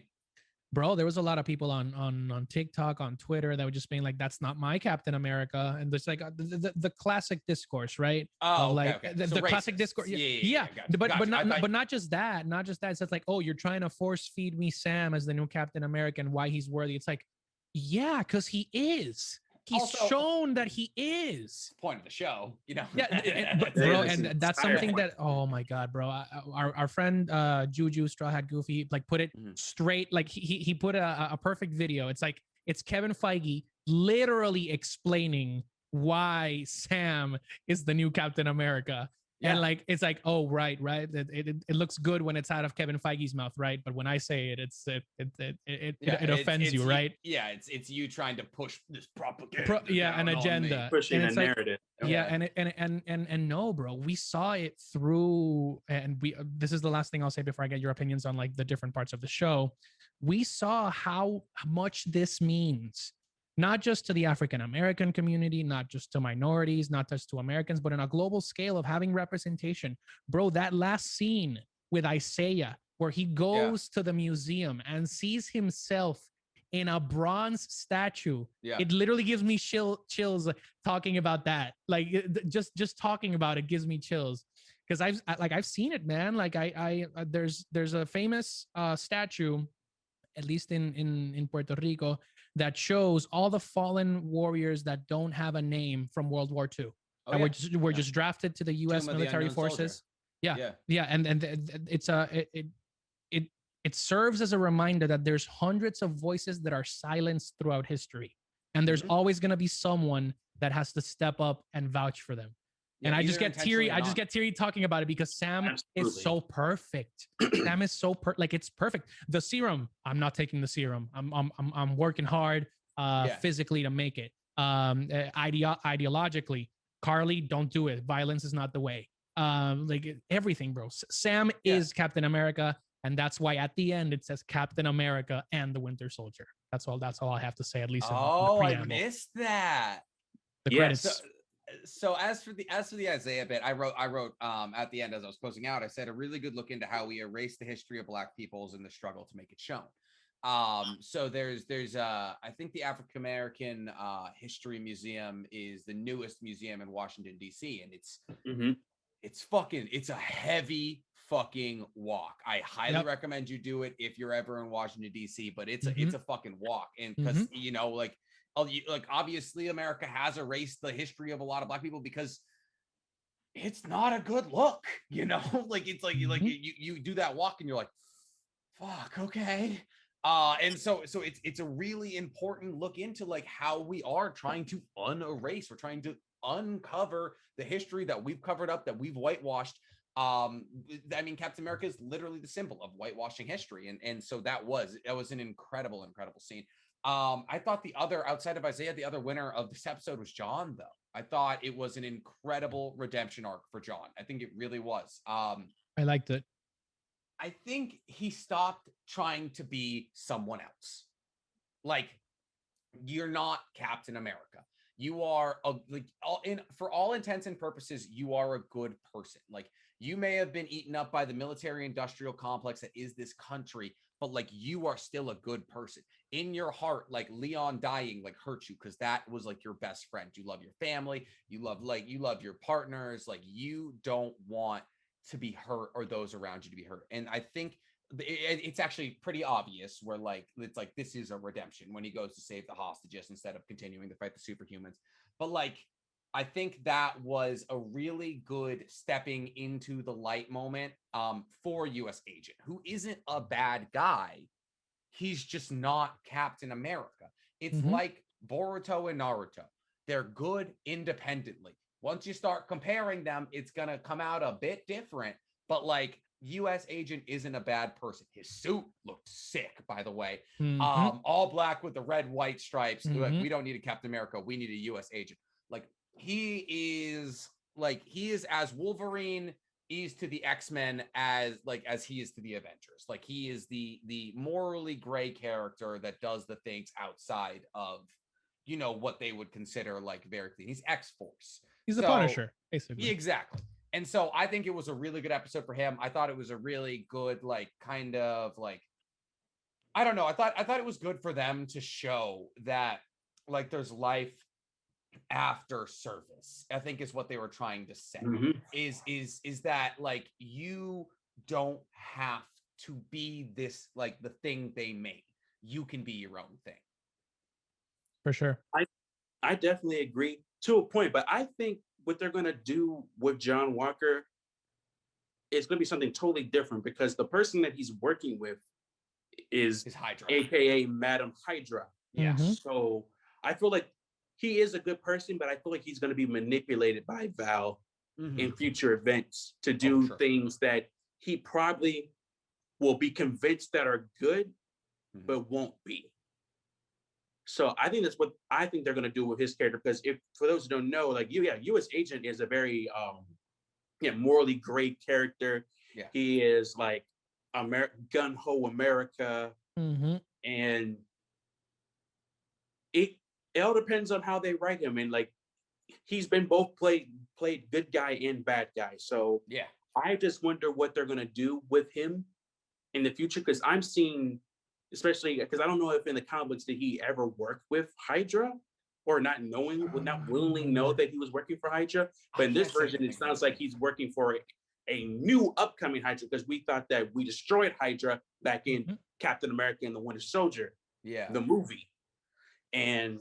But as we can see, we have Madam Hydra, who might be maybe a branch of Hydra or something, or Hydra being resurfacing. Yeah. Like a 20% and working in the shadows once again. He works. He works at a. Just as a quick side note, he does he does become a part of Doctor Doom's Avengers, which is going to be another a very morally gray character.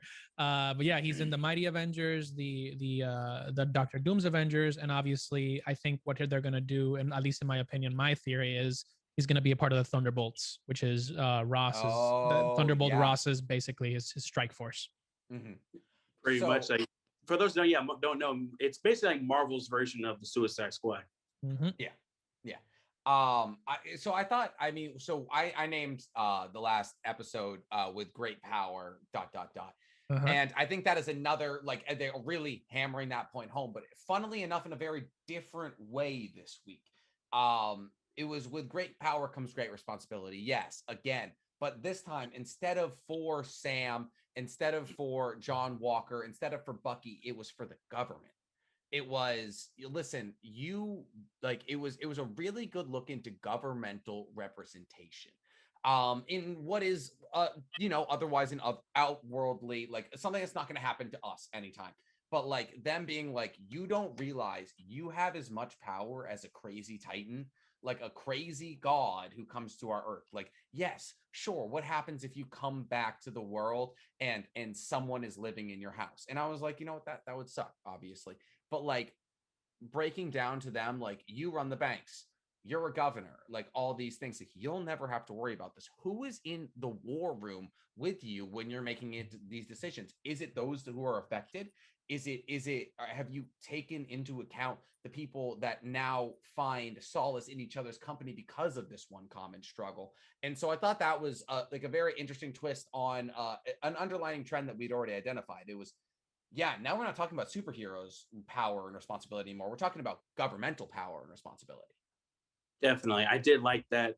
I love how Sam was calling them out, saying like the lady, like you can literally email someone and tear down a whole entire forest. Yeah. You can do this with just a whip of a pinstripe.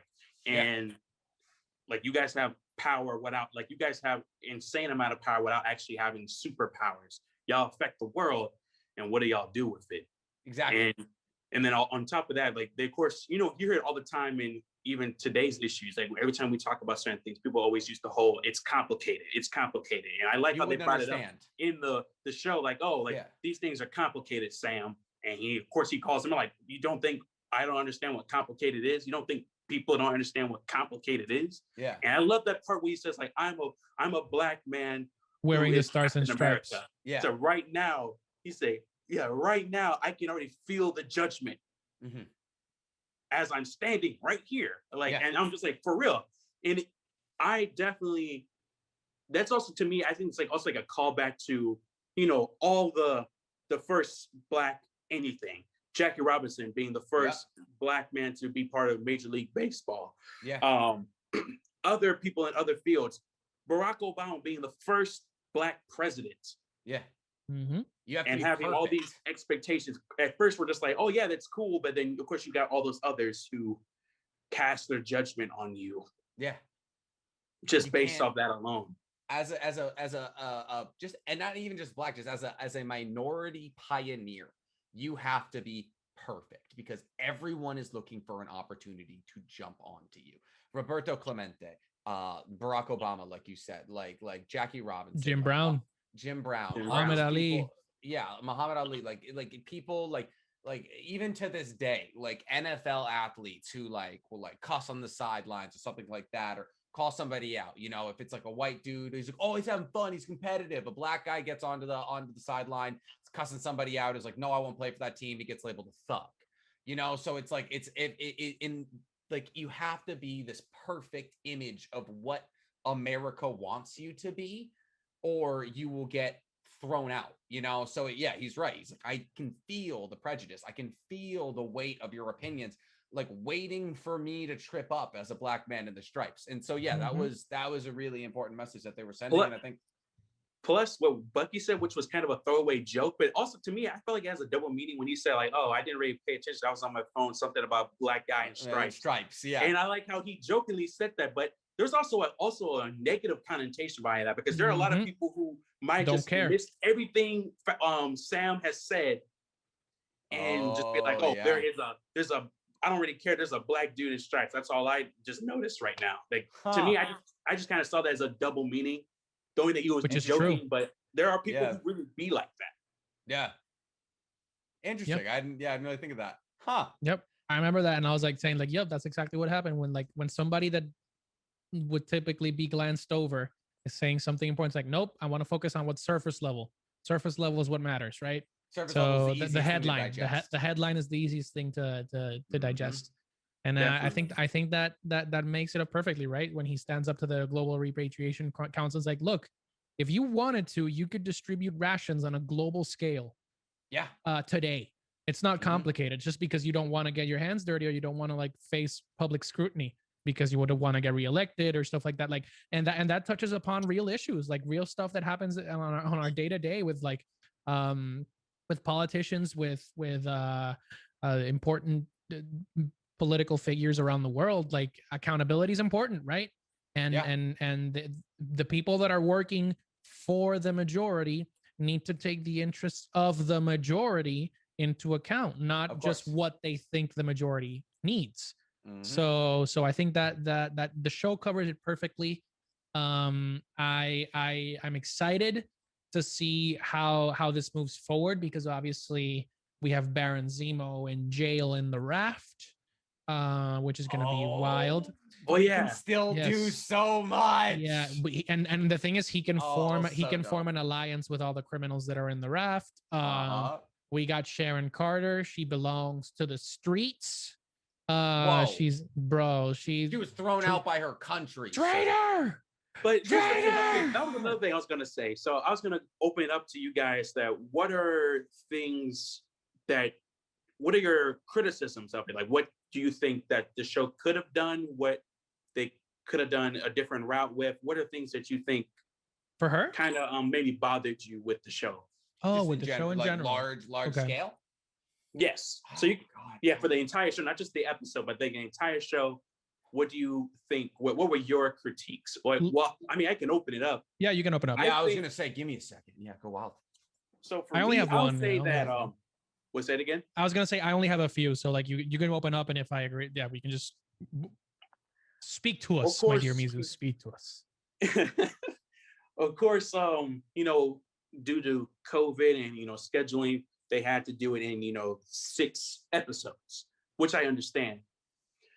Ideally, though, if we could, I would maybe add 2 more. It doesn't have to be 10 like WandaVision. Maybe like just 2 more episodes.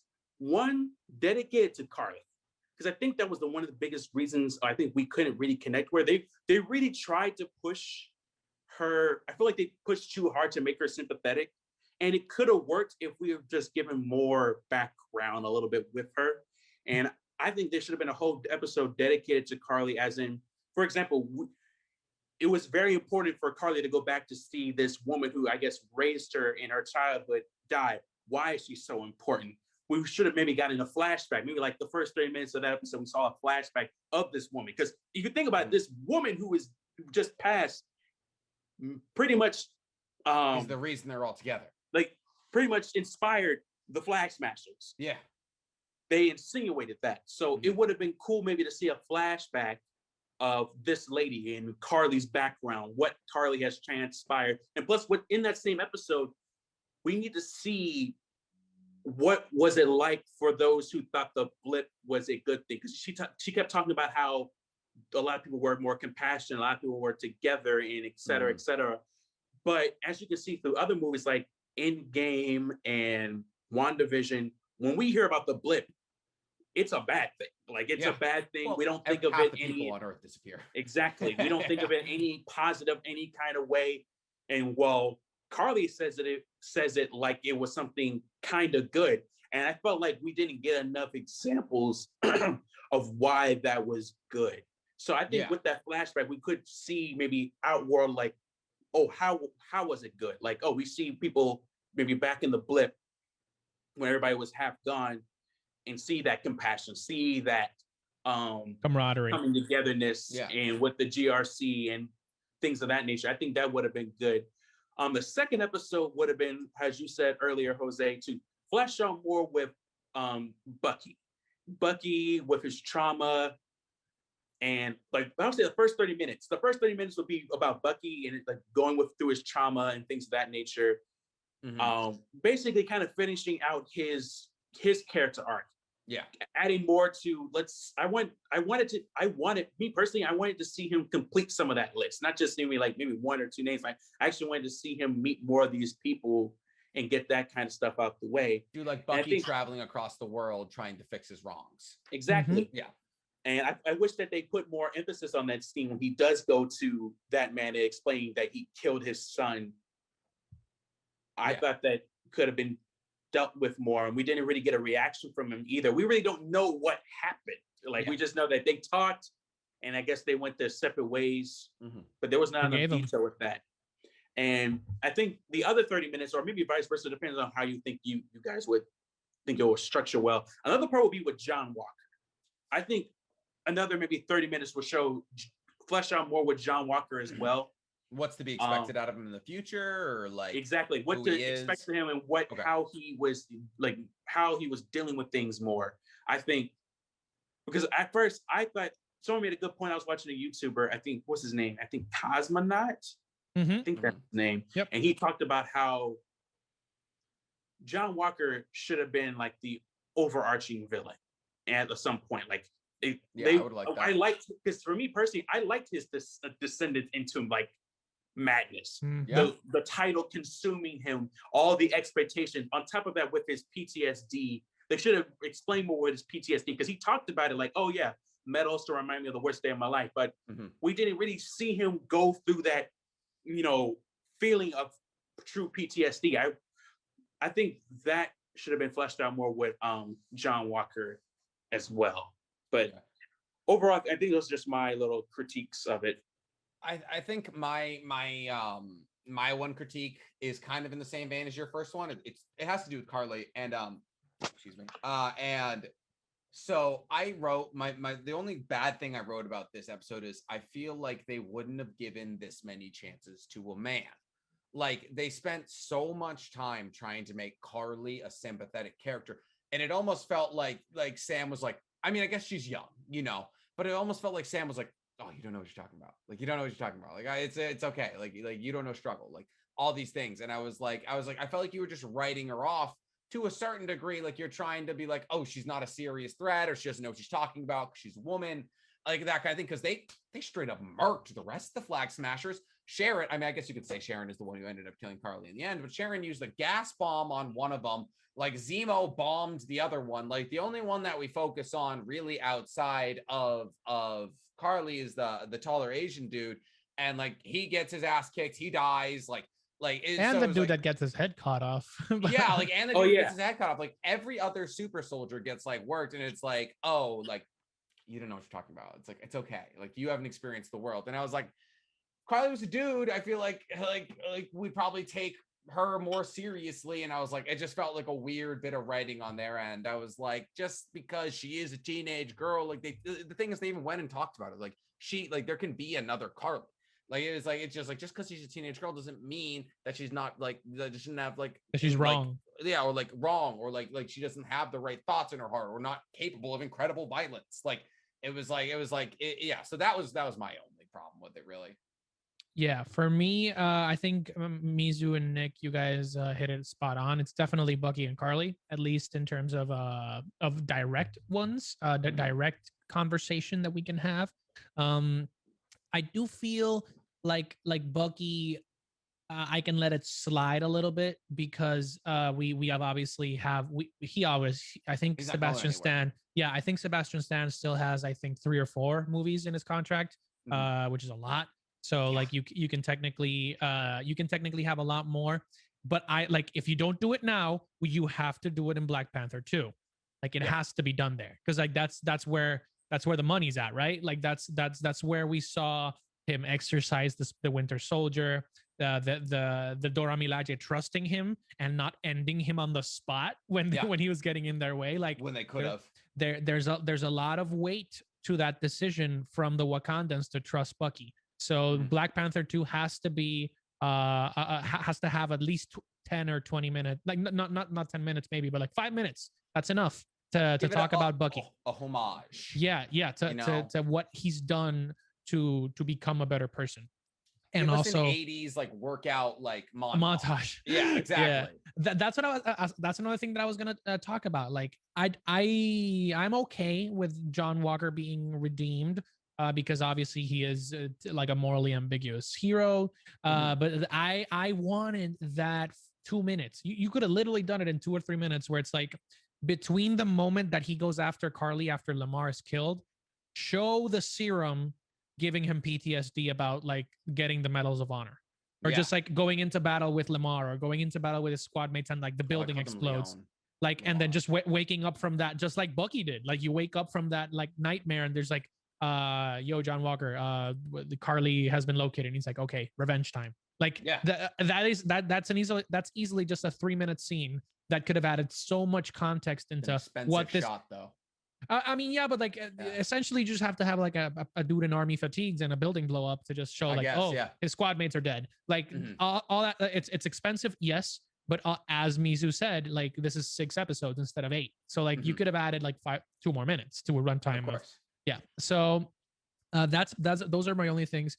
The biggest, honestly, criticism for me is the flag smashers in general, not necessarily Carly. Like the motivations were clear later. And obviously when Sam gives his speech at the end, it contextualizes everything. It's like, look, these were basically like refugees and children that were standing up to global powers and causing destruction because they represent the minority that isn't talked about, right? So like that motivation is fleshed out at the end of the series. So like when they were talking about Mama Doña and how much she means to them because she did X and Y and Z during the blip to protect them or whatever, like it's like a sermon to deaf ears. You feel me? It's like it feels like it's just writing people along the story, which is okay, but I expected a little bit more. And yeah, those are my 3 things. Yeah, those are my 3 things. But everything with Isaiah, great. Everything with Sam, great. Everything in terms of technical prowess, Disney, like Marvel brought it out of the park. Like they brought the stuff, and it makes me even more excited about the next shows in the MCU, because if you think about it, these past 3 months have been really important for Marvel. Setting expectations are like, is it going to be like Agents of S.H.I.E.L.D., where it's just like seriously episodic, or are these things going to have weight? And WandaVision has big repercussions, and so does Falcon for different Captain America and the Winter Soldier. They have impact in both real world and the comics, and I'm excited to see Loki coming in June. Oh, it's going to be very, very good. Yeah, no, I think they did a fantastic job. Like I said, I think it's at the beginning of the episode, I think it's the best thing Disney Plus has ever done. Albeit that's not a Mandalorian. lot. I still think I like it more than like the Mandalorian. That's the thing. That's okay. Yeah. But yeah, I mean, you got any final thoughts, Mizu? I'll say I definitely think this is, for me, the best Disney Plus series. There we go. For me, if I had to do it in order, it would be Falcon, Winter Soldier, WandaVision, and then The Mandalorian for me. But overall, we all got different then. Huh? We all got different lists then, because I would go Falcon, Mando, WandaVision. But yeah. The reason I put WandaVision up there a little bit because I just like the themes in that one. Like they're talking about loss as well, and going through like losing everything or losing a family member. I thought like the conversation in that whole show was fantastic, and plus it was kind of kooky. Like the whole concept of it turning into a sitcom. I just like how they did that. I thought that was pretty cool and unique. It was well written, very well written. Definitely. I mean, there were some missed opportunities, but for sure, it was still a pretty solid series. Cool. For sure. All right.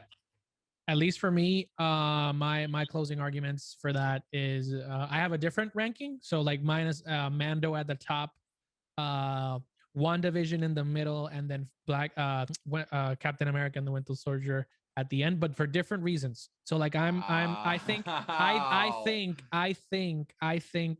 Captain America and the Winter Soldier is one, a better series overall, and 2, has more impact. But I think WandaVision was a more ambitious project that did more in terms of the lore of Marvel than Captain America. Like Captain America set up a new hero, a new leader for the Avengers, and all of the questions that we had about how is Marvel going to do it, they answered everything. So like they did the full breakdown of the new Captain America perfectly, but in terms of doing something completely new and radically different, but bro, they filmed WandaVision in 5 different decades, like 5 different styles with 5 different art directions, music, all that stuff. And they also dealt with loss and trauma, all that. Like it's I like them for different reasons, but dude, the Mandalorian, at least for me, holds a different spot. But yeah, I will say, just as a final thought, I was definitely completely or more satisfied watching this Black Captain America and the Winter Soldier. That's gonna get a lot like getting used to like saying Falcon super. It's like saying the Washington football team. It's hard to get used to just because of like the wording, but like Captain America and the Winter Soldier had more depth and I think had a little bit more in terms of giving that satisfaction at the end. It's like, wow, this series they did it, versus WandaVision, which is more like the endeavor itself is what made WandaVision so good. Like all the things that they covered. Yeah. So yeah, those are my 2 cents. And I bet, boy, when Bad Batch and Loki arrive, get ready, people. Get ready. In fact, no, we're heading in the right direction, that's for sure. And that is all we can look forward to. If you guys, I mean, that's the thing. It's going to give us things to move our mouths to. But okay, wrapped. Nice little present. Thank you so much, Disney. I'll redo my subscription in like a couple weeks, I guess. Very quickly. You and me, Mizu, we got to get into MHA. We got to talk about it. We're still doing Class 1A versus Class 1B. And my opening note is Miss Midnight, weirdly sexual towards children. And I feel like no one calls her Hisoka because she's hot. All right? I'm going to come out and say it. I think she was like, oh, their potentials are so attractive. Line for line what Hisoka says, and he gets shit for it. But she's a hot dominatrix, so she can say it. Where's the line, people? Where's the line? I did find that interesting that they did that with her. So I'm wondering that too. Like, is anybody going to bring that up? Is anybody going to be bold enough to me? I'm make the champion. Comparison? But I mean, that's just me. But one thing I want to shout out real quick. I forgot his name at the moment. The dude with the black quirk. Oh, the guy who's in the shadow. Yeah. The dude with the basically this is a character who's I might have wrote it down. His quirk gives him the ability to be consumed or blend into anything that is black. Yeah. Whether like a shirt or to a pen. It could be anything dark, black, or anything of that nature. It could be anything that's black. It could be like it. I'll say anything that's dark. I'll say as in maybe either the actual color black or like shadowy places that can be dark like that. And my man was utilizing his quirk. I did not see. I was sitting here like, okay, your quirk is decent, but the way he used that, sick in the episode, I was like, wow, that's actually pretty dope. There was a pretty dope use of his quirk. I thought that was pretty amazing how they were able to do that. I couldn't imagine a better place for him other than a city filled with pipes that go nowhere. Like there was a million shadows in every direction. It was incredible. And I thought it was really cool because he is like the perfect foil to Tokoyami. Because Tokoyami is obviously, he has dark shadow inside of him. And if this guy can go in any shadow or anything that's even remotely dark, like, guess what? He can go inside of dark shadow. And that was incredible. I love that they're doing all of these foils between 1A and 1B. Because, before we had Tetsu, and Red Riot. And so, like, obviously, like, we had that kind of foil where they're the same. But these two going off was awesome. And so there was, and we had the same things going on this episode as we did last episode, where we're having a bunch of people that we have seen prior, but we're seeing them scale up in power, which was awesome. Like the naked girl being able to produce light, apparently that's new. Like Tokoyami being able to extend his shadow like a mile, and also now we can fly. Yep. He can fly. I thought that was also pretty dope. And I like how it correlates too, because the one thing I do like about My Hero a lot is their abilities never come out of nowhere. Yeah. Like it's always solidified. It's always told. Like they explain everything. I'm not saying the other anime don't do that, but like I just like how you're never sitting here thinking to yourself like that came out of nowhere. Yeah, like. And I like how they correlated. Oh, the reason why Tokiyami can fly is because he did his training with hawks. Yeah, you know, two bird individuals. Yeah, and of course, it's like, oh, and he was experimenting with Tokiyami. And to me, first of all, for those who don't know, Tokiyami is one of my favorite characters in all of My Hero, and because of the potential he has. Y'all saw in the last season when they were in the during the camp arc, when he lost control of Dark Shadow, and we saw the potential of what Dark Shadow can become at night. And I'm just like, oh, there is endless potential to what that can be. He can become something incredibly. I'm just thankful that he's not a villain, because that power he got, if he had control over it, would be insane. Definitely, absolutely insane. Yeah, no, I mean, like I said, it was a really, really cool episode. I wrote Aoyama. Aoyama's useless. Absolutely useless. And then my final note on the episode was, what on earth does covering everything in mushrooms do? Like, what does that do for you? Like, I was just like, oh no, mushrooms. And I was like, cool, dinner? Like, what are we doing here? We'll have to find out on the next episode, because they just teased at the very end, like, oh yeah, she's about to do something crazy. But the way she's probably, I guess she could do something crazy. She can just grow mushrooms on everything. But yeah, it's just, I don't know. It was very cool seeing Toki. Yeah, that was the biggest thing. Was seeing his work study, was seeing his provisional license stuff. That was really, really awesome.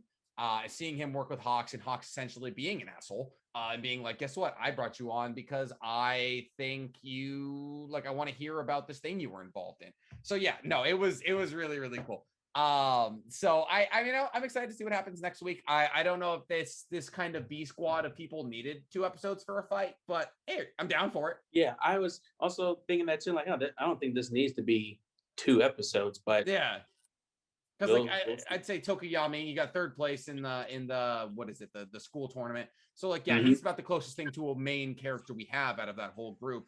And then also we have Big Fist, which is just Choji, but way worse. Because she can only do it with one hand. But yeah, so I mean, all in all, it was a pretty good episode. It was fun, you know. I mean, that's pretty much all I got for it. Same, definitely. Yeah. All right, cool. And then we are all caught up with Invincible. About damn time. I've wanted to talk about this show for weeks. Oh my God, guys, this was this is including the first episode. This was the best episode of the entire show. And now that you're caught up, are you liking it? Talk to me. Oh, I already liked it since the first episode. Okay. I thought the whole concept, it's basically like The Boys, but on a bigger scale. Yes. And animated. So I was already hooked, especially at the very end of the episode. Like, oh wait, this is kind of getting intense, getting crazy. Intense. Jose, bro, I'm sorry, my mom was talking to me. Okay. Bro, I absolutely love the I absolutely love the setup of this as an animated version of The Boys with different motivations, right? Because they have different, like they have different first of all, different concepts in terms of the superheroes. Like not everything is just a riff on the Justice League. Like Omni-Man does have a direct correlation with Superman, but everybody else has some sort of like difference. Because I mean, as you know, if you're watching Invincible, the Justice League is dead. Like Omni-Man kills the Flash, Batman, Hawk Girl, Wonder Woman. They're all Martian dead. Manhunter. They're all gone. I really like Mark. And the way that he's dealing with becoming a superhero. Eve is obviously I'm an Eve stan. I want Mark and Eve to get together. Yes, really. I want Mark and Eve to get together. I saw it coming the first episode. I knew it was gonna happen because like Eve flies to his window and he's hooking up with Amber, and you're like, okay, this is gonna last, you know.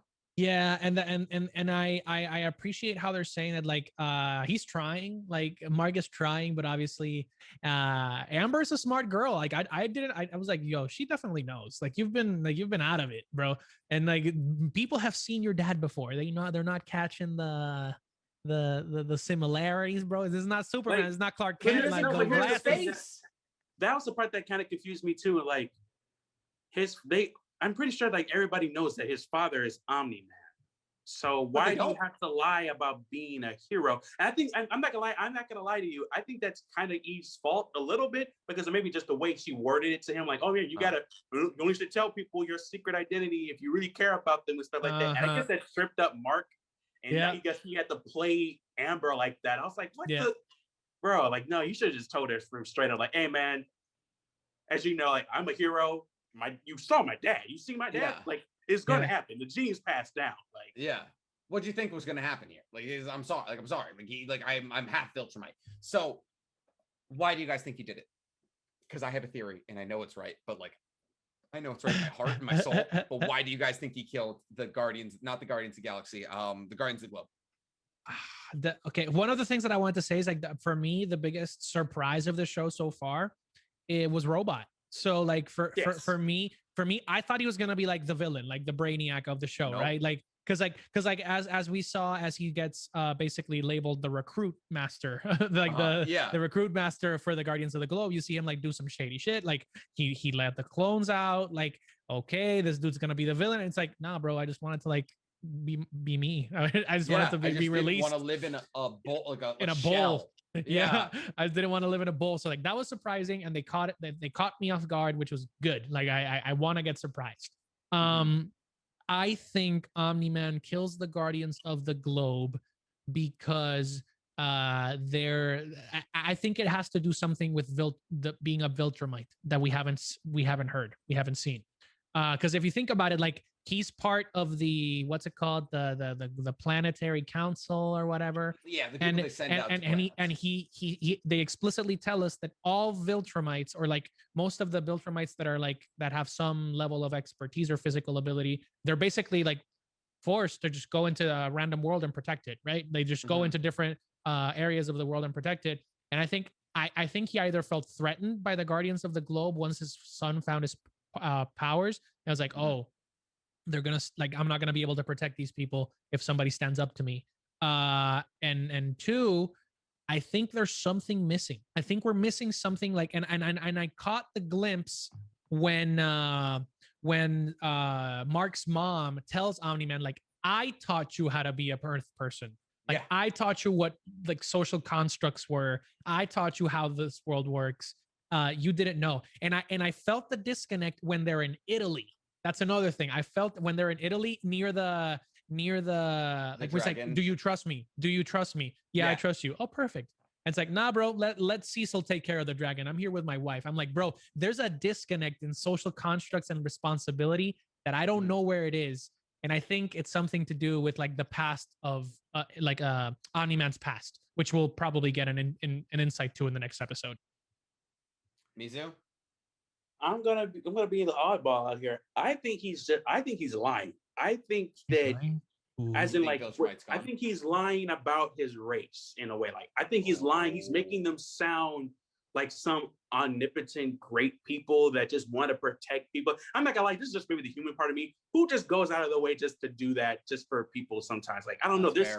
I think that this is gonna sound weird, but I think the Viltrumites are like Saiyans, what they originally were.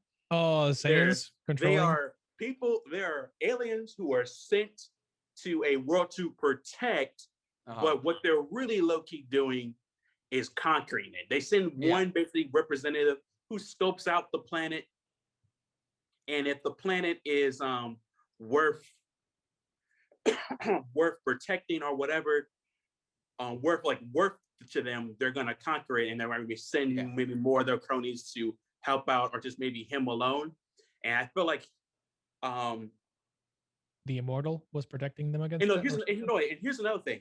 He was really kind of shooken up that Mark had powers. He didn't expect Mark to have abilities, and ever since he found out that Mark had powers, and that's at the very end of the episode, we see him kill off all the Guardians. Yeah. Yep. And with that being said, like, yeah, not only was he threatened by the Guardians, I think with my whole sand thing, I think after that happened, I guess it reminded him what his purpose was on the planet. Mhm. So he's basically gutting out all the people who might be potential threats.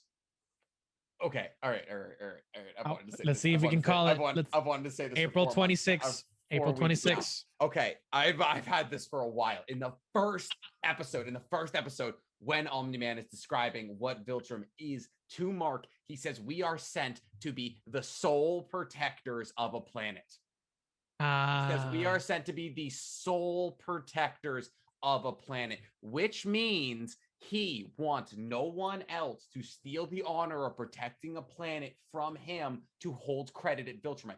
That is why he killed the Guardians of the Globe. It is why he views all other. So when the new Guardians of the Globe are being made, he's like trash. He's watching them when they're all pathetic. Fighting. When Monster Girl and Rex Splode are fighting, he's like pathetic.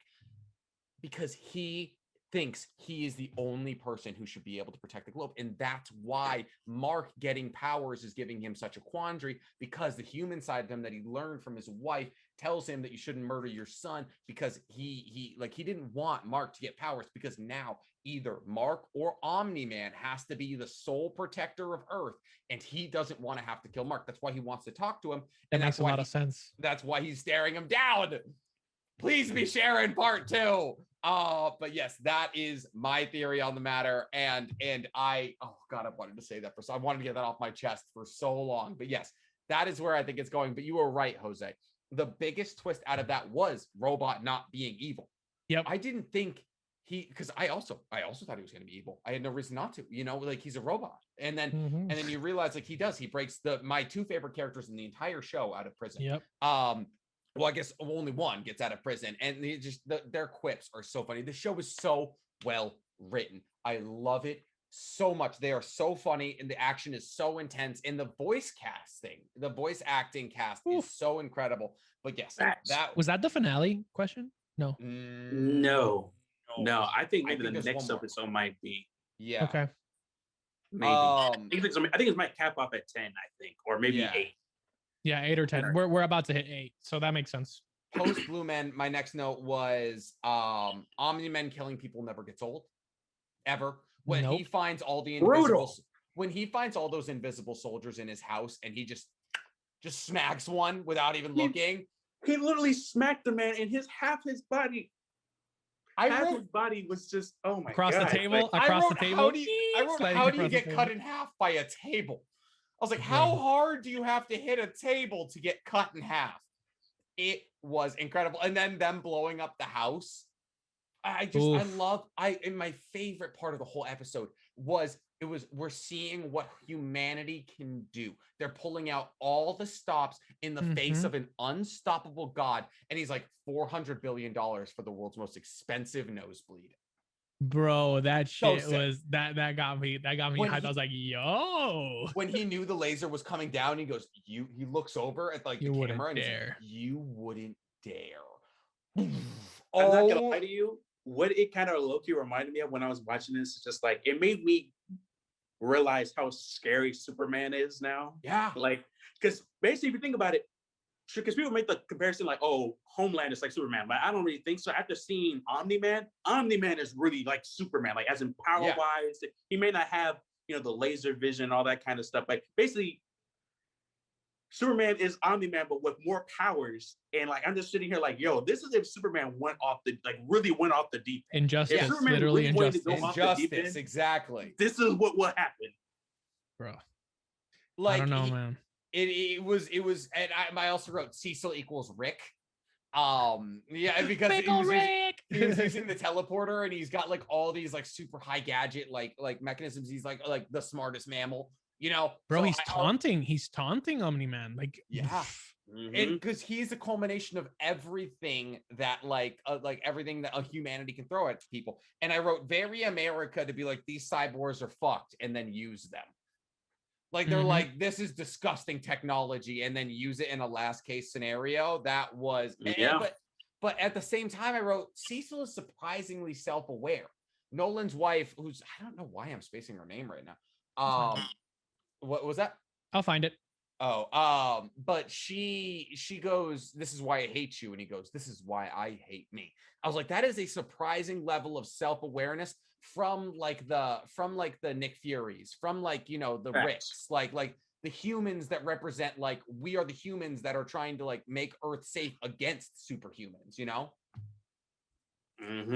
For sure. I do like how he is, like, yeah, very self-aware of how he is and what he's doing, unlike, you know, other people. Like, yeah, Nick Fury will give you some type of random justification for his actions.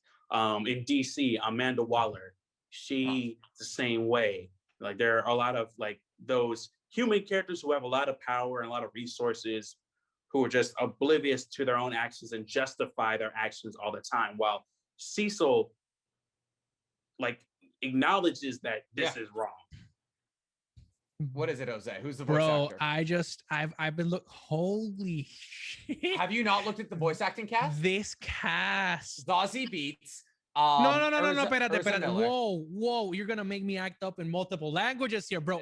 Mahershala Ali, John Hamm, Clancy Brown, who, if you don't know, that's Mr. Krabs. We got Ezra Miller. We got Mark Hamill. We got Laura Cohen. We got J.K. Simmons. Rick Seth Rogen. Dan Harmon was in the last episode. Walton Goggins, bro, from the what's it called? The Hateful Eight. And he's been in a lot of movies, bro. Okay, so this cast is amazing. Zachary Quinto is Robot. I did not recognize that. Oh my god. Zachary Quinto is freaking Robot. Okay. I love the series. Yeah. I'm sold. Like you can put however much you want into this, Amazon. You're doing a good job there. Exactly. I would just say that there was a little bit of a disconnect, I think, in Mark. Like, I think now that Mark is gonna be able to like talk to his dad and see what, like, because he's the entire world saw him like kill the immortal again. Like that, like in a vicious way, like with no remorse. I think it'll give him that sense of maturity, because like I feel like he's kind of immature for being like literally just like a few months removed from like going to college. Like, while Eve is super mature, I know she's got experience. Amber is the source of reason for the show, like the source of like calm and collect reason for at least for him. Even his friend is super like self-aware. Even though even though he didn't know that even though he didn't recognize that Mark was a superhero, he was like, bro, like I could have seen this from a mile away. Like I saw this, like you were just an asshole, like from the beginning. Like everybody's self-aware but Mark. And I don't know if that was just a product of them trying to make him like, this is the traumatic moment that changes him, like being against his father, or if it's just like them just not doing a solid job of like establishing like the weight of his actions, right? Because he faced off against the whatever the Martians were, like at the beginning, the not the Martians, like, let's make it clear, the people that died because of age, like that alien race. That was a big challenge. But bro, like when he faced off against the Martians, he was super irresponsible. It's like, can I take my astronauts and dip? I gotta leave. And it's like, bro, these people literally have like a parasitic race that is gonna go into Earth. I was just confused with that too. I'm like, you're not gonna help the Martians? You're just gonna like. He's like, I'm just here for the mission. Yeah. And he's like, I just need a rock. I need something from Mars to bring back to my girlfriend. Yeah, no, I mean, imagine a situation where you're being raised in a perfect family by the strongest dude on earth. I feel like you're not gonna run into a lot of situations that make you mature, you know? So I think like a big thing is him realizing like he's got to grow up, because now reality wants to punch him in the face.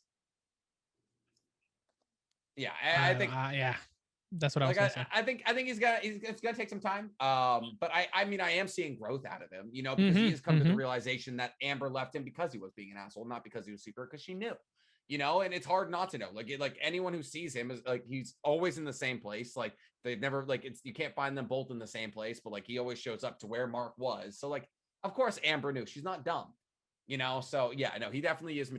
I think he is maturing. I think the relationship and the conversation he's about to have with Nolan is going to be very important in that matter. For sure. the show is going on a great path, at least on in terms of story and in impact. Just like, bro, the way that they've handled like character deaths and then just like the violent nature of superheroes in general, like the weight that it can have. I know the Avengers do that in their own way, and like the Justice League is trying to do that too.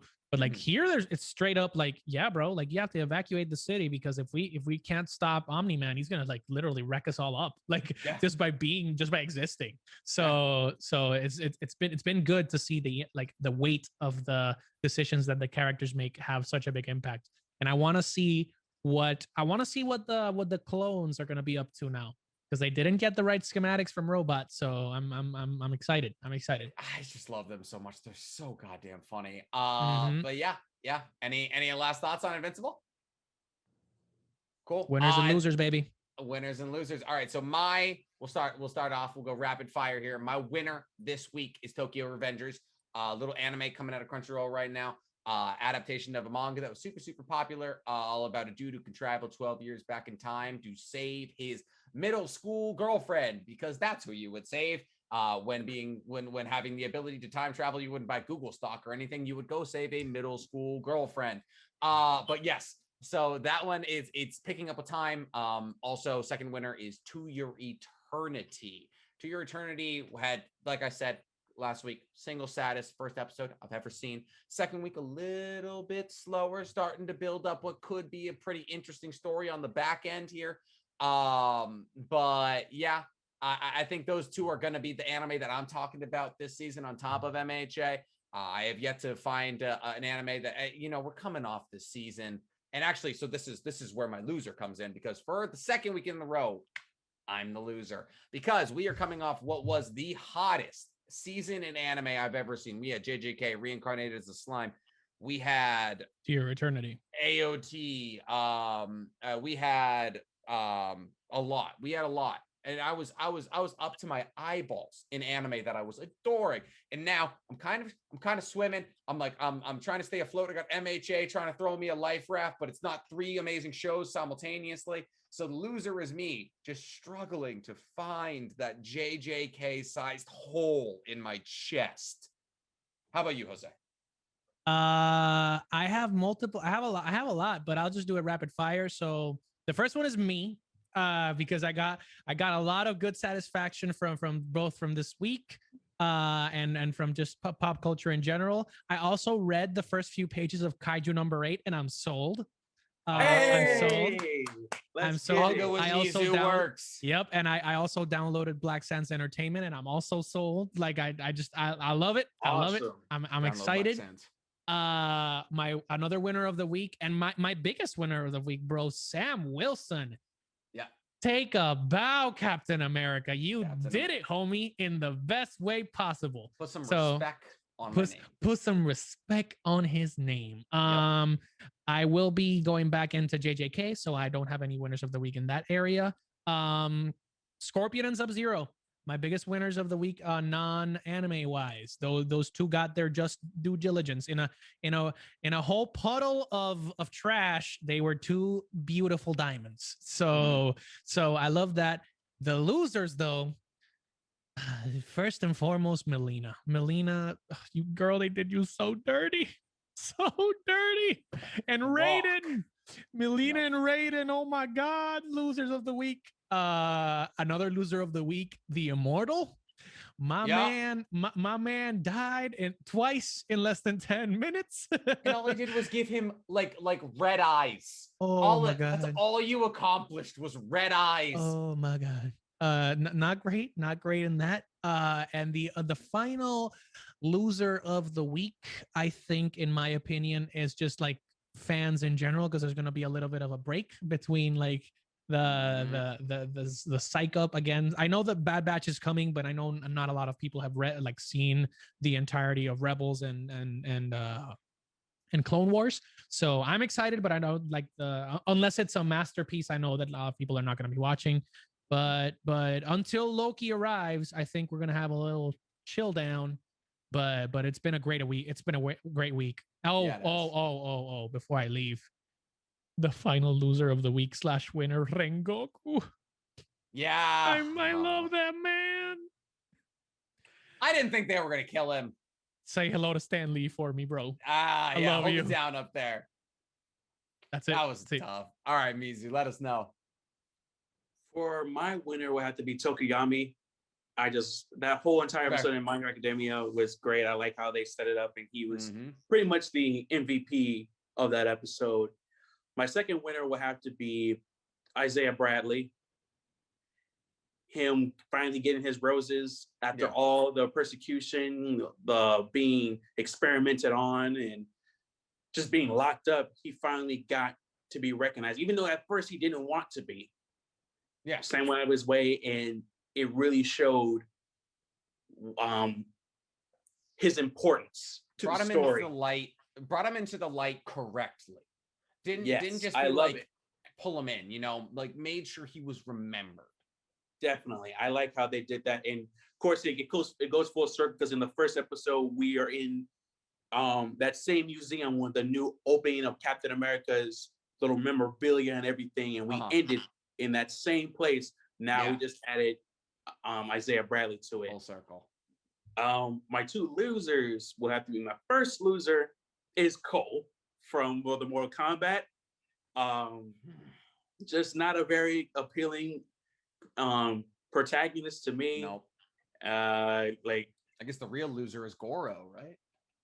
Yeah, he had his wins just weren't real wins to me. Like, you can't beat Goro, the man who won 9 tournaments just like that. That was BS. Armor. That to me, like, what's a male equivalent of a Mary Sue? Oh my god.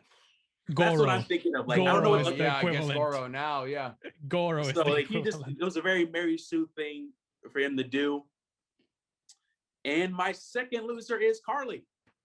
Carly, she up and dead. She unceremoniously too. But one thing I am happy about is that, I'm glad they didn't go with that full cliche how they, kill someone off and they land in their lap and say their last words and they give them like a whole full speech. I'm surprised they didn't do that, but I'm happy that it just ended with "I'm sorry," and that was it. My loser is definitely Carly. I mean, I get what you're trying to do, but it just didn't work out. Your just plan was all over the place, and now you're talking to what's her name, Mama Danya. Yeah. Now, you got the funeral's a bit bigger. Yeah, goddamn, what a week! Longest ever episode we've ever done. Whoo, we had a lot to get into, and if you made it this far, we appreciate you, because we had a lot to get into, and if you like all the things that we liked, it was a great week for you as well. So I'm NickCComedy, NC Hammer 23 on Twitch and on YouTube, coming out of Texas. Yes, sir. This is TropicalJoe. You can find me at @TropicalJoe on TikTok, and I'm not even gonna bother. The links are in my bio. There's lots of different names, lots of different handles, but it's all TropicalJoe. Rebranding, coming out the East Coast. You got Mizu Shogun on TikTok, Instagram, and YouTube. And it's Maryland. You can say Maryland now. Like, we're out here in Maryland. I'm finally full settled. Crab City. 110%. Nowhere else. Yeah. All righty. For all who follow me, y'all see a different background.